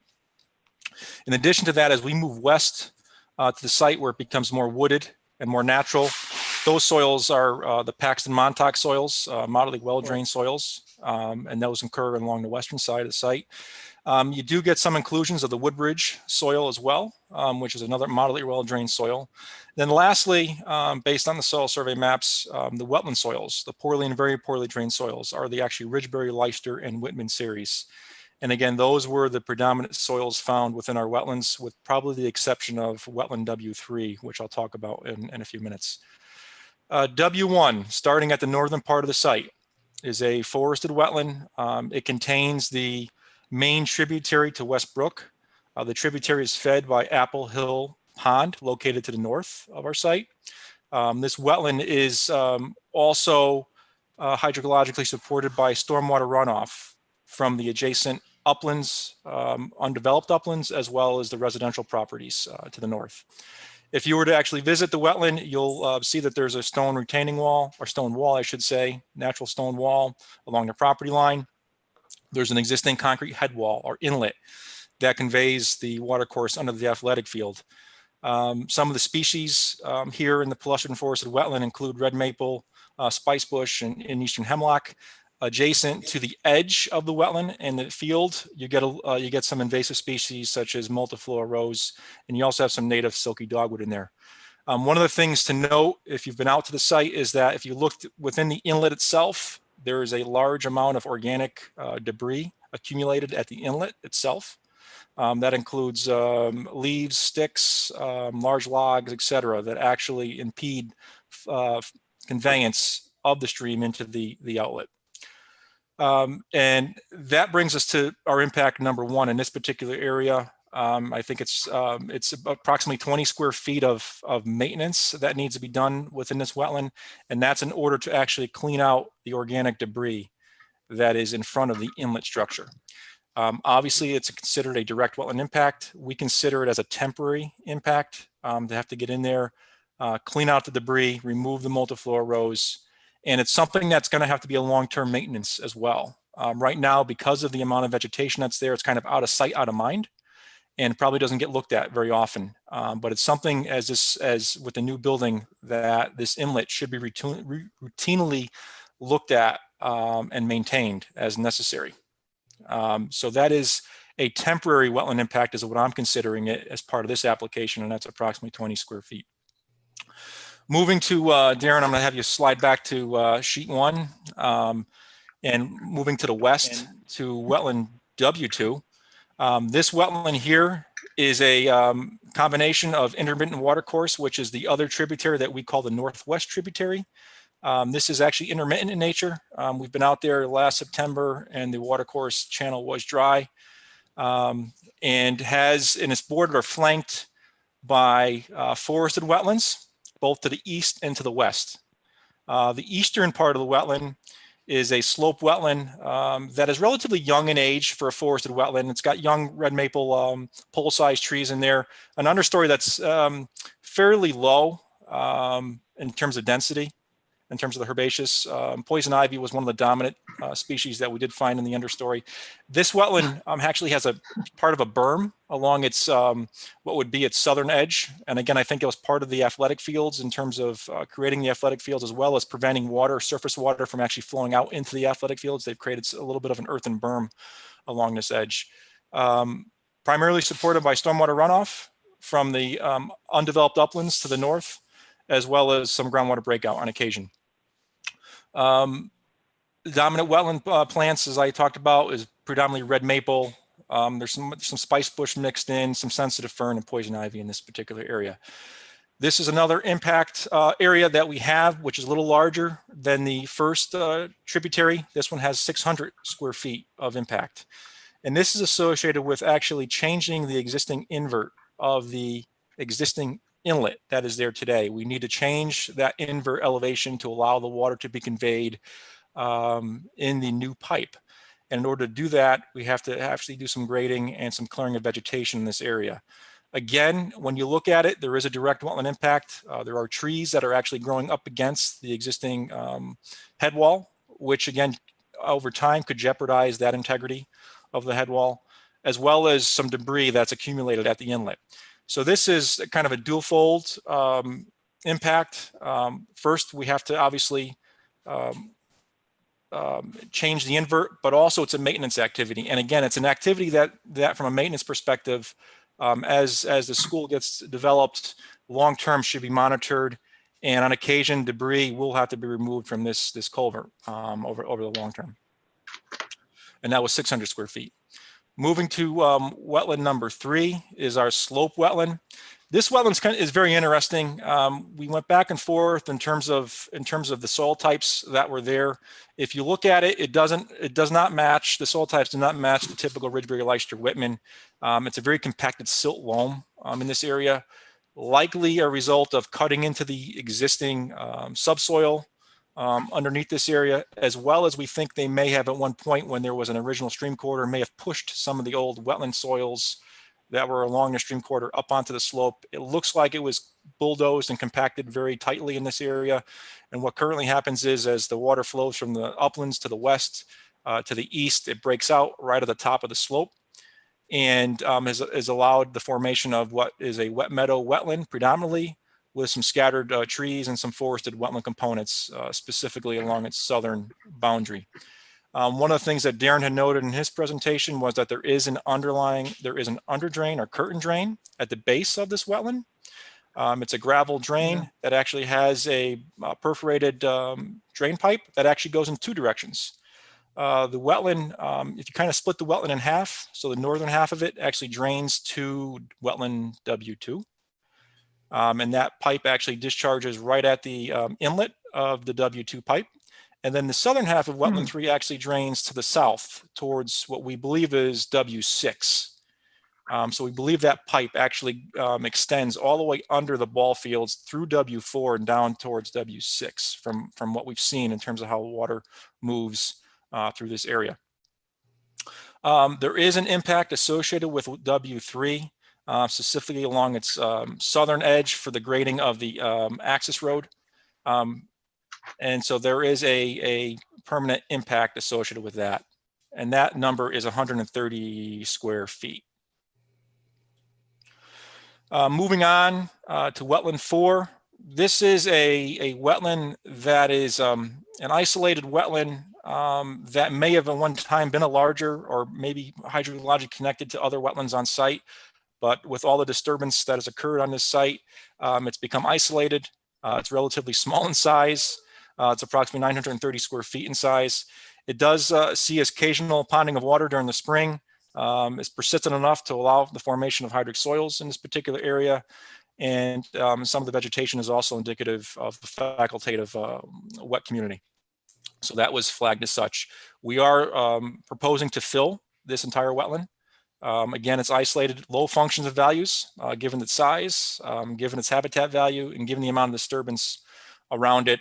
We didn't believe that this wetland was of high value and could be filled as part of this project. As we move to the southern property line, this is where we find the larger wetland on the Erickson parcel to the south. We did have some intrusion of the wetland soils onto the school site, and that is represented by that triangular area right there. For the most part, if you were to be out there along the property line, there's actually a stone wall, some large oak trees and hickory trees, as well as some earthen berms. So where they've piled up material, again, most likely during the construction of the athletic field. The wetland south of our property is a palustrin forested wetland. Red maple, swamp white oak, winterberry, spicebush, skunk cabbage, tussock sedge are the dominant species that you find down in the southern wetland. We do have an impact to a little bit of the tip of this wetland. This wetland area that we're impacting is an area that's consistently mowed. I should say consistently mowed, but mowed at least once or twice a year by the school grounds maintenance crew. It's an area that has some sensitive fern and some soft rush growing in it. And we are clipping that as part of the grading associated with the embankment for the school.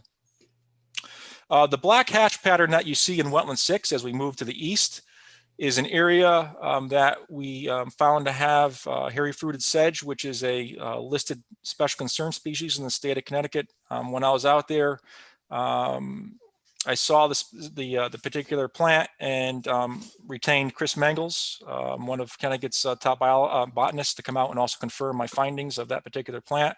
We've then mapped the location of that community, added it to the plans, and we have a protection plan that I'll talk about in a bit. So talking about wetland 6, just to the east, this area is a combination of wetland types. We've got some scrub shrub wetland located immediately adjacent to the watercourse. The watercourse itself is trapezoidal in nature, meaning it's a man-made channel through here. May have been more sinuous historically prior to the school being placed in here.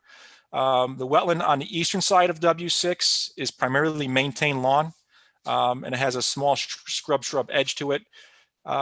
And so that area there is of low function and value currently because it is maintained as lawn as such. There is a number of invasive species along this particular wetland corridor. autumn olive, multiflora rose are present here. There are some white pines and some other spruces that had been planted previously along the corridor. And primarily this wetland functions to convey the main tributary to West Brook through this site. And this was an area that I'll talk about in a minute as potential restoration. So that impact there is associated with our changing of the channel configuration, as well as the pedestrian bridge that Darren had talked about, and the square footage for that impact is approximately 2,930 square feet.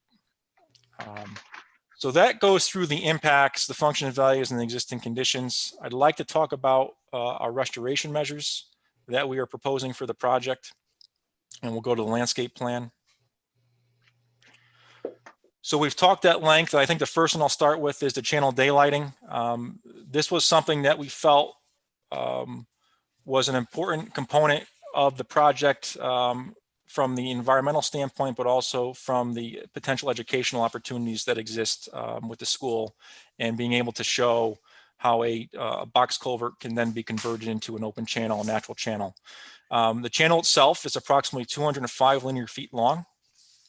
The width is 5 feet wide. The design of the channel has been designed to mimic the fluvial geomorphology of the streams the two streams located upstream of our site as well as downstream. That's how we figure out what size it needs to be, and as well as how the channel substrate needs to look. In addition to that, we've incorporated an extensive planting plan of herbaceous plants, both herbaceous plants and shrubs, as well as shade trees along the corridor. This is obviously going to provide additional aquatic habitat. I think it's important to note that this stream is not a cold water fishery resource. It's a warm water fishery resource, and again, it has low flow impairments from time to time. So the habitat that we're creating is likely for more of the warm water, smaller fish species that are found in our streams. Other thing important to note is that there's several fish passage obstacles further downstream of our site that also prevent certain migratory fish from being able to reach these limits of the tributary to West Brook. We've also had Connecticut DEP fishery biologists take a look at our site because as part of the flood management certificate to be required, fishery consultation is part of that permit. The fishery biologist has signed off on our approach of the channel restoration work and is in favor of the daylighting of the channel. And I think that's important to note. So all in all, if we look at square footage of the channel restoration, about 200 linear feet by 5 feet, we've got about 1,000 square feet of actual channel creation as part of the project. From the first meeting that we presented this project before the commission, one of the comments that was made was potentially looking at additional restoration opportunities on site, given that we had approximately 4,640 square feet of total impact, and that the channel itself may not be a one-to-one ratio. So what I have done is taken a look at some of the lower quality wetlands or areas that have been disturbed on the site and looked at opportunities for restoring those wetlands and increasing the biodiversity and the functions of those wetlands. So the first one that I'll talk about is in W6, wetland W6, and Darren's circling it. The area that I talked about that right now is currently the eastern side of this wetland is maintained as primarily lawn and has been for many, many years. And so my proposed recommendation for this particular area would be to have a no-mow area, allow the vegetation that's existing there to revegetate. We know that there's probably underlying facultative wetland plants that are intermixed with the grass species that are there currently. In addition to that, we would remove some of the invasive species that are actually, there's not a ton of them, but there are some through here. Autumn olive, multiflora rose would be removed mechanically from these areas. And then we'd actually bring in supplemental plantings. We're not looking to change grades here or change the hydrology. This is a planting restoration plan where we bring in the native trees and shrubs and herbaceous plants that are endemic to the other wetlands that are on this site. And that area there, when you calculate the restoration, the planting restoration component of it, is approximately 14,400 square feet. We also think this area could be tied into the educational components of the school. That was brought up at the last meeting as well, in terms of bringing it into the curriculum in some fashion in terms of restoring degraded wetlands. Wetland restoration area number 2, which is located to the west, is the hillside wetland that we talked about earlier, wetland W3. Again, this is a wetland area that is not maintained as short lawn like W6, but it is mowed at least twice a year currently under the maintenance plan of the school. And our recommendation would be to actually, again, come in here, not change grades, not change hydrology. But what we do is allow the existing herbaceous vegetation that's there currently, allow that to grow. We would then come in and supplement with herbaceous plantings, and we've selected a variety of pollinator plants, whether it's New York ironweed, Joe Pye weed, and the such, again, to help educate and bring potential education opportunities for the school and the children being able to see the butterflies and the other insects that use these, as well as add some additional biodiversity of trees and shrubs in here. Again, selecting plants that we have found in other areas on the site is what we're using here. And so that restoration area there equates to about 6,800 square feet. So in terms of total restoration now on this particular project, we're looking just over 20,000 square feet when you start to add up the 3 areas. We think that ratio well exceeds a 1-to-1 ratio. We believe that these restoration opportunities will provide additional biodiversity for the site and educational opportunities. So that concludes my portion of the restoration components. Let's talk a little bit about the wildlife components. We did submit a natural resource database inquiry to the DEP, and the letter came back having 2 species identified. One of them was a slimy salamander, and the second one was the eastern box turtle. The slimy salamander habitat, and I won't get into it entirely because it's in Eric Davidson's report, your consultant's report, who is a herpetologist. But based on my understanding of the habitat and my dealing with the slimy salamander is when my initial field investigations were completed out there, I didn't believe that particular habitat, which is very specialized for this particular area of the state, was actually found on site. And they have very specialized requirements related to soil types as well as related to the bedrock and the geology formations. And that habitat didn't exist on this particular site, and it was stated as such. And I believe if you review Eric's report, he's in agreement with that particular assessment, as well as DEP. Second species of special concern was the eastern box turtle. And we do know, based on our field investigations and our experience with eastern box turtles, that this site certainly provides viable habitat for this particular species. Both the wooded areas, the slope wetland at W3, the forested wetlands both north and south, and even some of the athletic fields during certain portions of the year when they're moving around, obviously provides opportunities for them to be moving back and forth through the site and this property.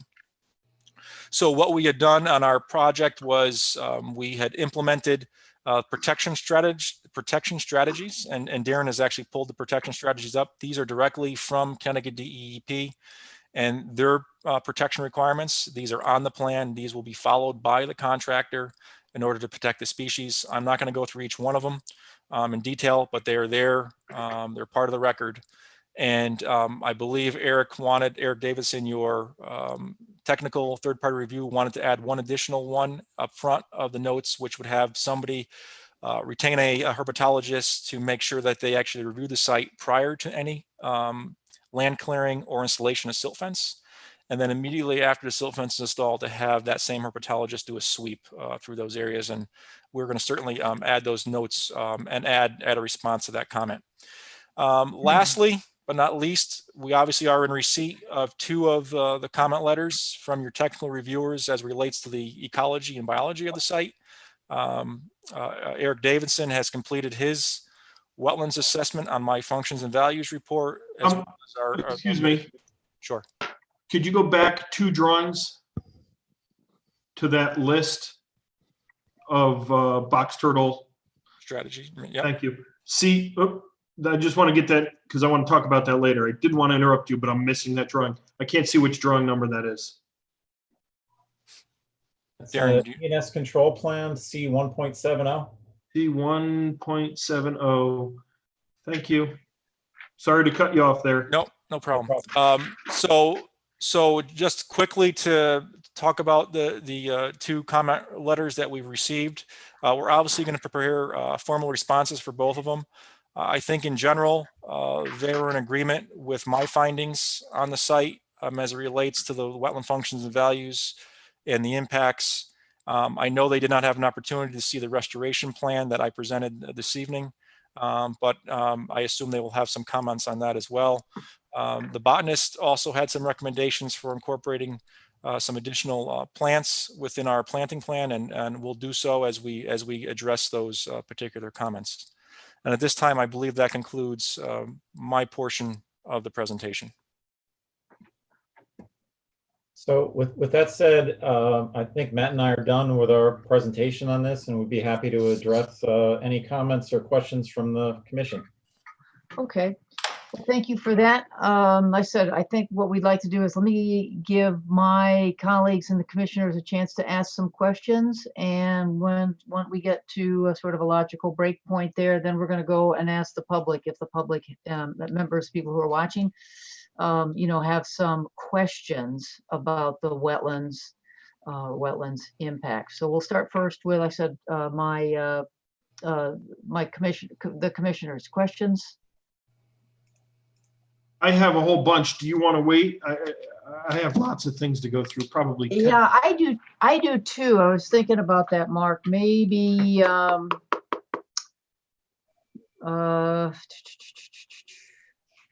don't know if it really much matters. I do want to give the chance for the public to ask some questions. I mean, I do believe this is not going to end tonight. I do believe this is going to go on.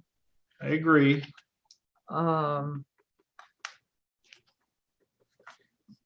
I can just read through mine. We're going to have to ask them at some point, whether we do it today or the next meeting or whatever the future holds. I mean, we're going to have to ask them. Right.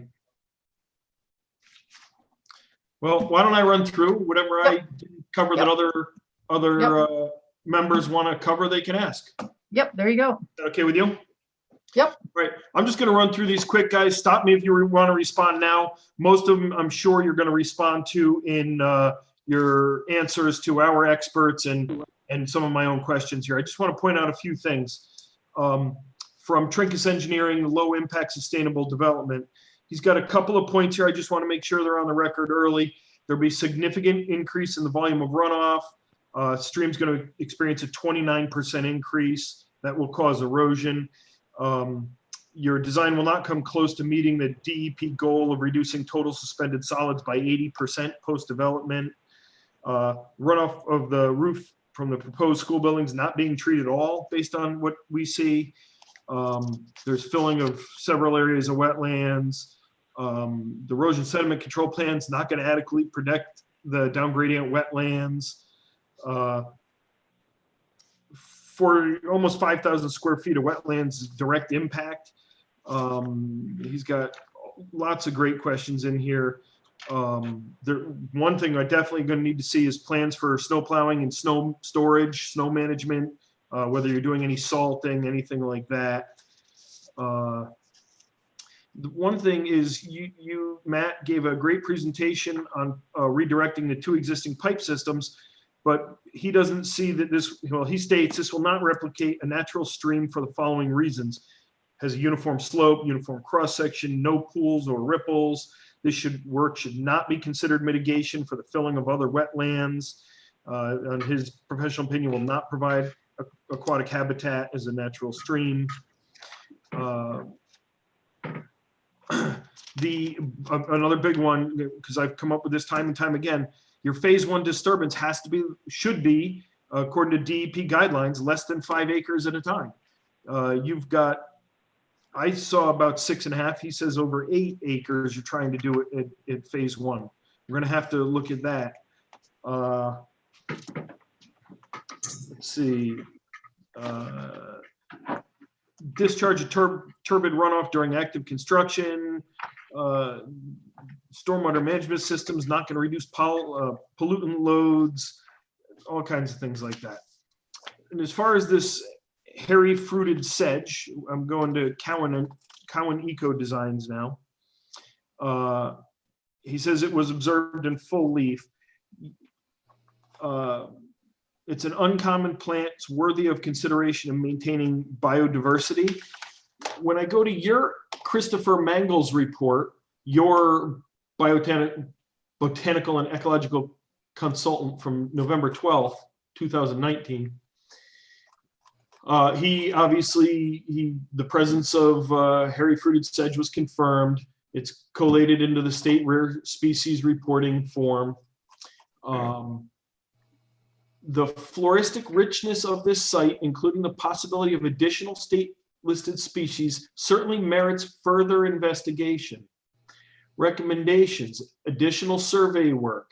Although diligently executed, this survey constituted a seasonally limited first-time effort. Thus, its findings should not be interpreted as conclusive, but rather serve as groundwork for further inventory work. This should include all vascular, goes on to a whole pile of things. Current land management practices at this site, particularly along marginal sections of athletic field complex, should be reappraised in light of the discovery of hairy fruited sedge. Any proposed site development or land use changes should take into consideration the site's overall biodiversity and strive to maintain the character and ecological integrity of existing natural. This report was from November, and we didn't see it in your preliminary reports to us. We got it today. So our experts are going to have to get a chance to really go through that as well. And I'm a little disappointed that we didn't get it until today. Now I'll move on to Davison Environmental. Asking about the federal wetland boundaries versus the state ones. Direct impacts along extensive upland review area activity are proposed to all 6 wetlands identified on the site. Based on development footprint, it's clear that wetland impact avoidance was not a significant factor affecting the project layout. Local wetland regulatory guidelines and longstanding practice dictate a stepwise approach to wetland impacts associated with land development. That approach consists of avoidance of wetland impact firstly, minimization of wetland secondary. If you could pull up C1.70, the box turtle, your thing on the box turtle and salamander, please. If you could zoom into that top left corner for me.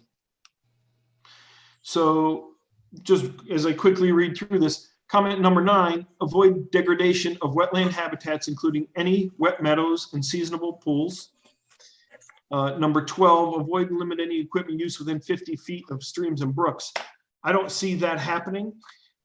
In fact, you're proposing getting rid of wetland number 4 entirely, and that is very clearly stated that's the box turtle habitat, right? 3, 4, and 5 are box turtle habitat. You're impacting all of those and trying to get rid of 4 entirely. So we're going to have to relook at that. Just a couple of more here. I don't see any sports fields on this. I know some people, maybe sports isn't a big deal to. I know there was a fun run that raised funds in the past. I don't know how they're going to, I don't see any place to do that kind of stuff. I know that's not really a wetlands issue, but something to think about. The grass pavers you're talking about, I want to know how much % impervious surface those are, and did you calculate that into your additional impervious over probably 4 acres of additional impervious? Can we add additional stories to this building and maybe make it smaller? Would that be an option? Or make an addition or knock down the existing one and build something up there. Maybe there would be no wetlands or upland review area impacts if we did that. That's all I have for right now. Okay. Michael, John, Dave?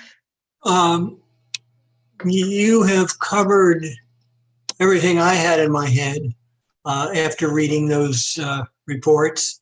There's only one other item that I know the answer to, and this may not be the forum for it, but one of the recommendations of our experts was, why couldn't they put the new school closer to the road rather than back where the fields are? I know the answer. It's because you have to keep the old school in operation, and I'm sure that's what you were given as a directive when you were told to design this thing. Maybe that's something we should go to school board about. Is there any other situation, is there a feasible situation where this new school can be built where the old school is, closer to the road in front? Other than that, you've covered everything I was thinking about.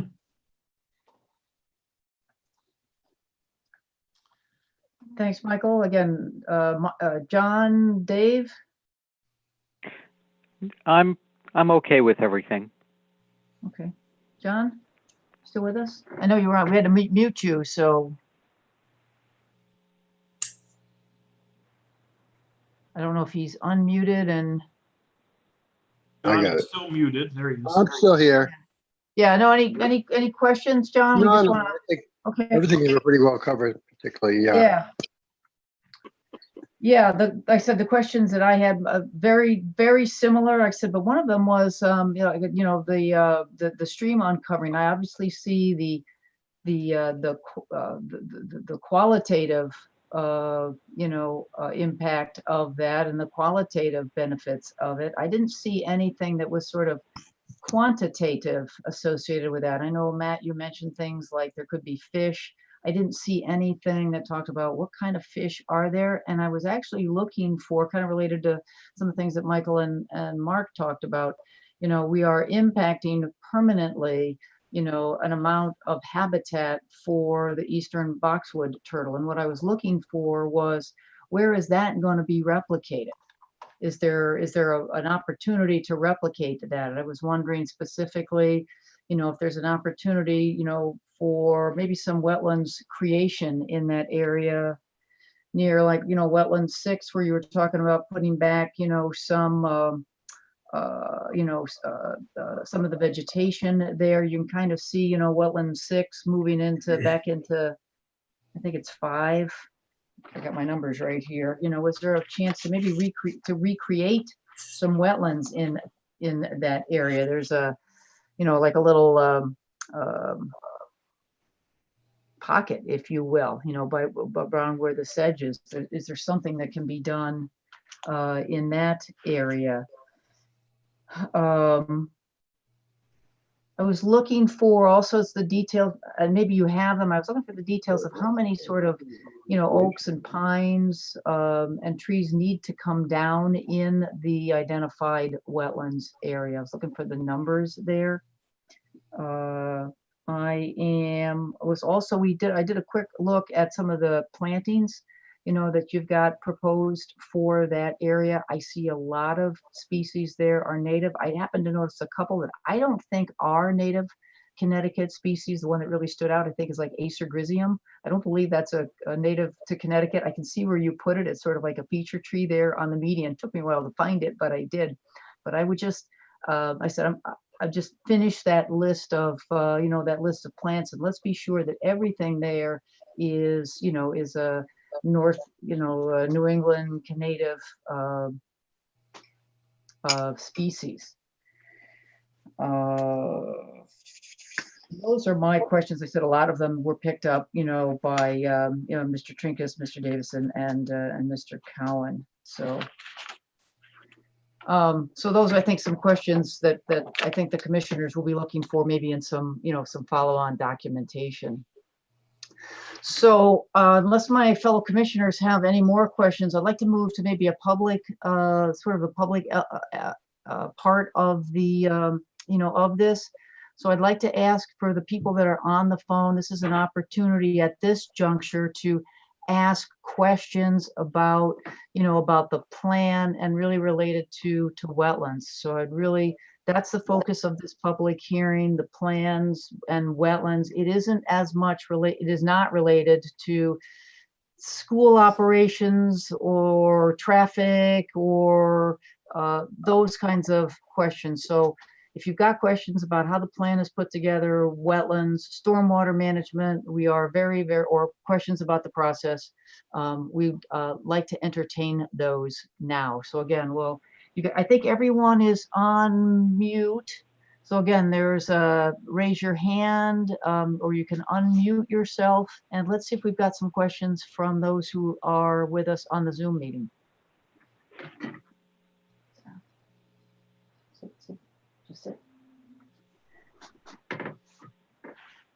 I want to make sure no one's got any kind of technology challenges.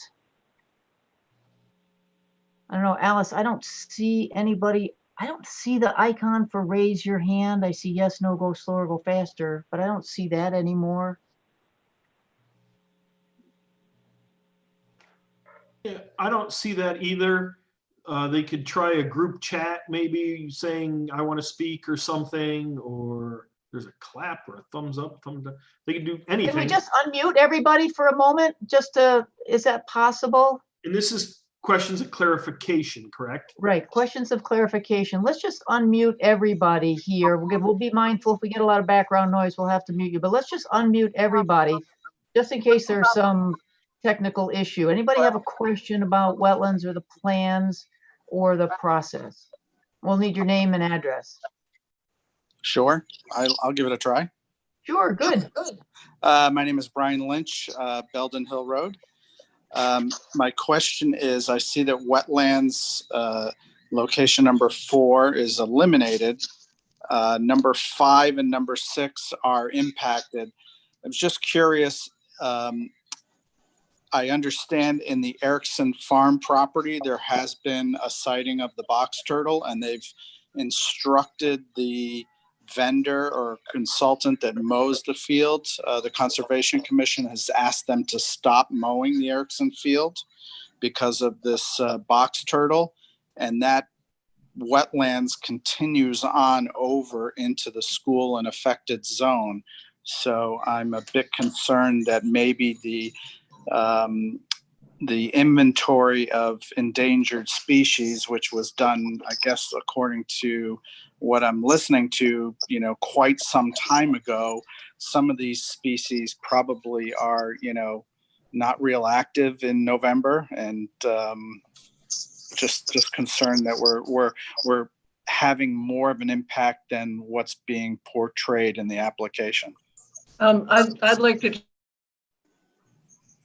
do not mow just the very back of the field where the field meets the woods, to bring the mowing in a little bit for the trail, due to the fact that there could be habitat for turtles. But the rest of the field will still be mowed as usual once a year, and the rest of the trails are to be maintained as well. Just to clarify. Right, but there was a change to your mowing pattern. You didn't do that just out of the kindness of your heart. There must have been some reason that this change took place. And I'm just concerned that, there is a potential for an endangered species or several endangered species. And, you're going to drive them, I don't know where, if you're going to be doing all this environmental work and water course changes, and you're going to take a stream that used to go to this location and now you're going to pump the water somewhere else, and between the roof of the new school and the paved parking lot, your overall paved or roof square footage is changing drastically. I mean, there's a big change. I know you're putting underground storage containment and other things like that, but right now, 20% of that property is grass, and it's not going to be 20% after this. So that's my only concern. We only get one chance to do this right. So thank you. Okay. Do you have, okay, thank you for that. So I'm glad we unmuted everyone. So again, are there people on the Zoom meeting who have questions about the project, about wetlands? Any question about anything that you have heard today or this evening? Yeah. Did you lose something? I don't, yeah, I'm just want to be double check. I said, I think we've unmuted everybody. So I'm not hearing any more questions. Again, if we were all together at town hall, I'd be able to survey the room and look for people, you know, if I don't have the opportunity to do Sharon, that. most of the people are muted again. Well, they have the I don't- option to mute themselves because so we Yeah. can't listen in if they have stuff going on at their house. Gotcha. Right. Oh, understood. Yeah. So again, if you've got questions, I said we We've did got unmute people, but they some- probably did mute themselves There again. are two people with hands raised, Cheryl Okay, great. and Brian. Oh, there we are. Okay, let's do, I see the first one is Brian. I think let's unmute. Can you be, how do we unmute Brian Lynch? Yeah, that was me. I just spoke already, so I'm good. Okay, now. great. I'll All right, put you're my hand good. down. All right. Now we've got Other hand. Oh, here we go. Cheryl DePoy. Yes, my name is Cheryl DePoy. Can you hear me? Yep.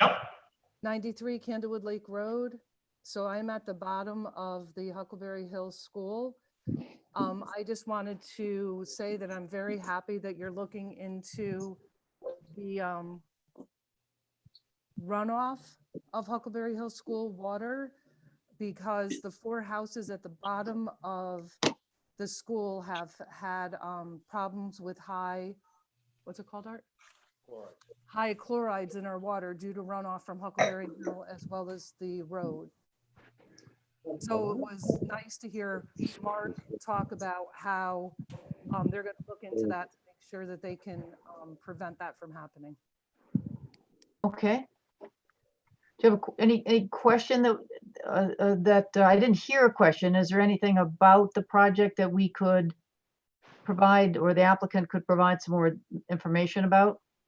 I really don't know that much about it. I was just glad to hear that that was part of, it was one of my questions, but obviously it's already in the works. So thank Okay. you. All right. All right. I don't see any more hands. Michael, do you see any? Thank you for noticing that. Yeah, no, that seems to be everyone. I do have a quick question for Cheryl. You said the house is at the bottom of the school. Could you elaborate? Is this the south side? Can you hear me? Yes, I can hear you. Okay, my husband's going to answer that question. Is it south, north? Yeah, what are the numbers? 93, 95, and the house. 94. 94, 96. And 96. You're across the street from the entrance, basically. Yes. Okay, thank you. The town is more aware of it. I lost him. All right. I do see something in the chat here, the Zoom group chat. I just saw this. I think it's from Rosa Fernandez to everyone. 469 is me. I don't need to make a comment, just when anybody raise my hand. Okay. Okay. All right. Thank you. How do I get rid of that? There's a little arrow that you can close it out Yeah. next to Zoom group. Oh, there we go. Thanks. It's there someplace. There we go. All right. Well, I don't see, like I said, I do think this is going to, I do believe that we're going to continue this. So there will be more, I do believe there'll be more meetings. Just make note, in the past, we've always allowed people to ask more questions as the process goes along. So this is not your, not the only opportunity in the process, but let's move on to the next. Mrs. Yes. Chairman, could I just make a suggestion that Yeah. maybe we tell anyone listening now, we're going to watch this over the next few days, they can email questions and comments, since it's kind of difficult right now for some people. Yep. And we're more than happy to read that into the public record at our next meeting. Yep. Thank you, Okay. Mark. I don't Yep. remember our email address. Alice probably knows it by heart. I think isn't it landuse@brookfield.org? I don't know. Alice, I think you're muted. she's muted. Alice, you're muted. They can email it to myself or Diane, and it's our first name initial, our last name, at brookfieldct.gov. So mine would be adu@brookfieldct.gov. Thank you. Yes, so thanks, Mark. So again, if something comes up and you'd like to email something, we'll get it. It will be a part of the record. The next time we meet, if we have something, we'll read it into the record. So let's just move to the next phase. I said, if there's anybody here who would like to, is there more? Did I miss something? I heard some noise. So again, there are a couple people there. If you're on the phone, if you might just mute your phone, we can just see some noise. Maybe you got some things going on at the house. So the next part of the meeting is, I said, if there are people who would like to speak in favor of this application, again, if you could, focus your comments on wetlands issues, we'd be very grateful. Is there anyone here that wants to speak in favor? Again, we're going to be looking for raised hands. We see most people are muted. We'll be looking for the chat. Anyone who wants to speak in favor?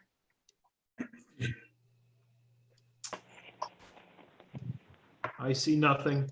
I see nothing. Anybody who wants to speak in opposition to this application?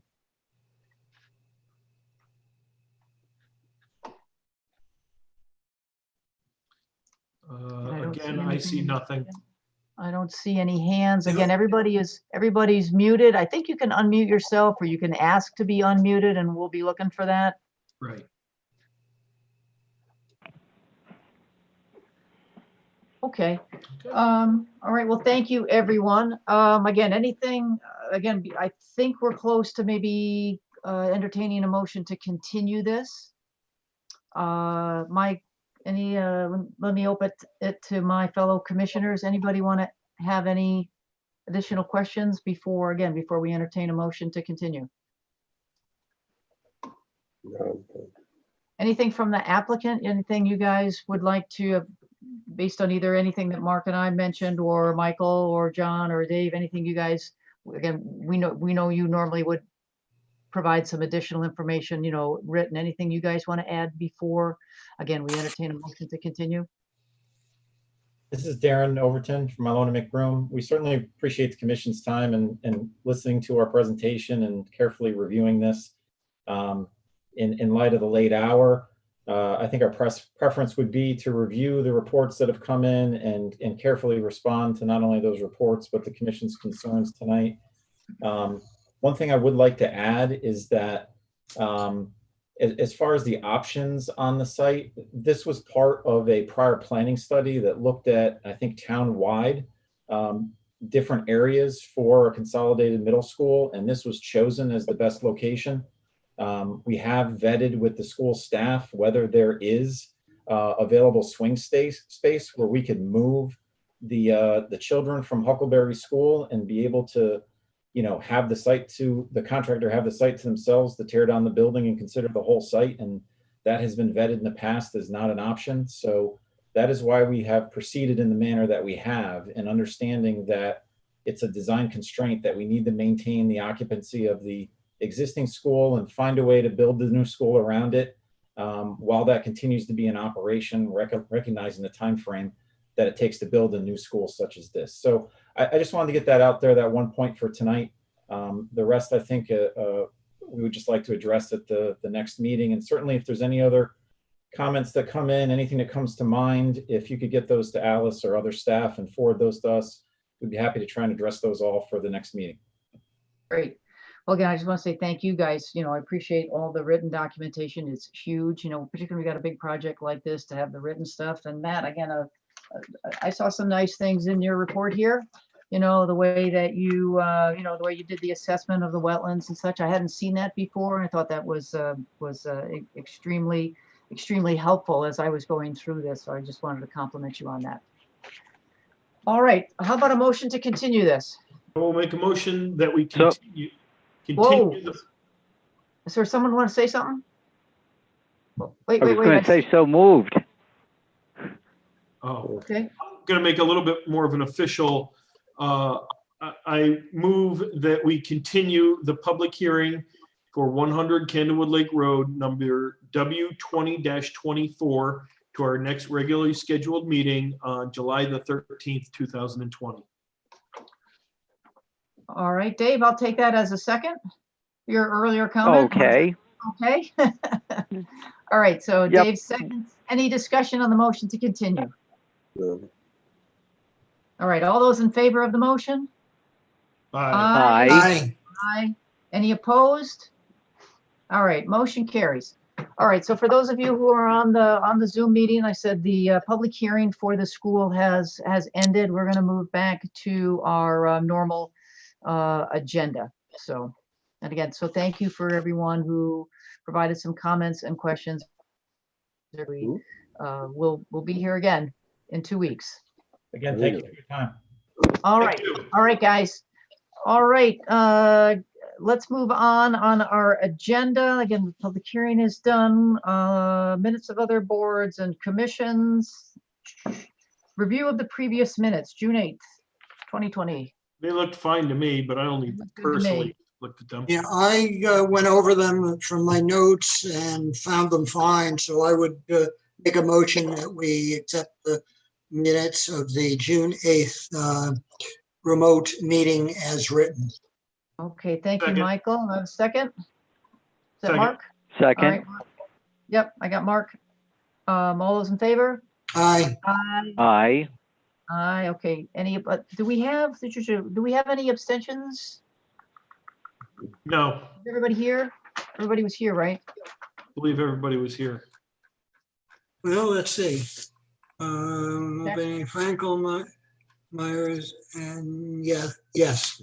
Okay, great. Thank you. We're double Oh, checking. wait a minute. John, Yeah, I abstain. yeah, Okay. you weren't here. All right, Aye. thanks, John. All right.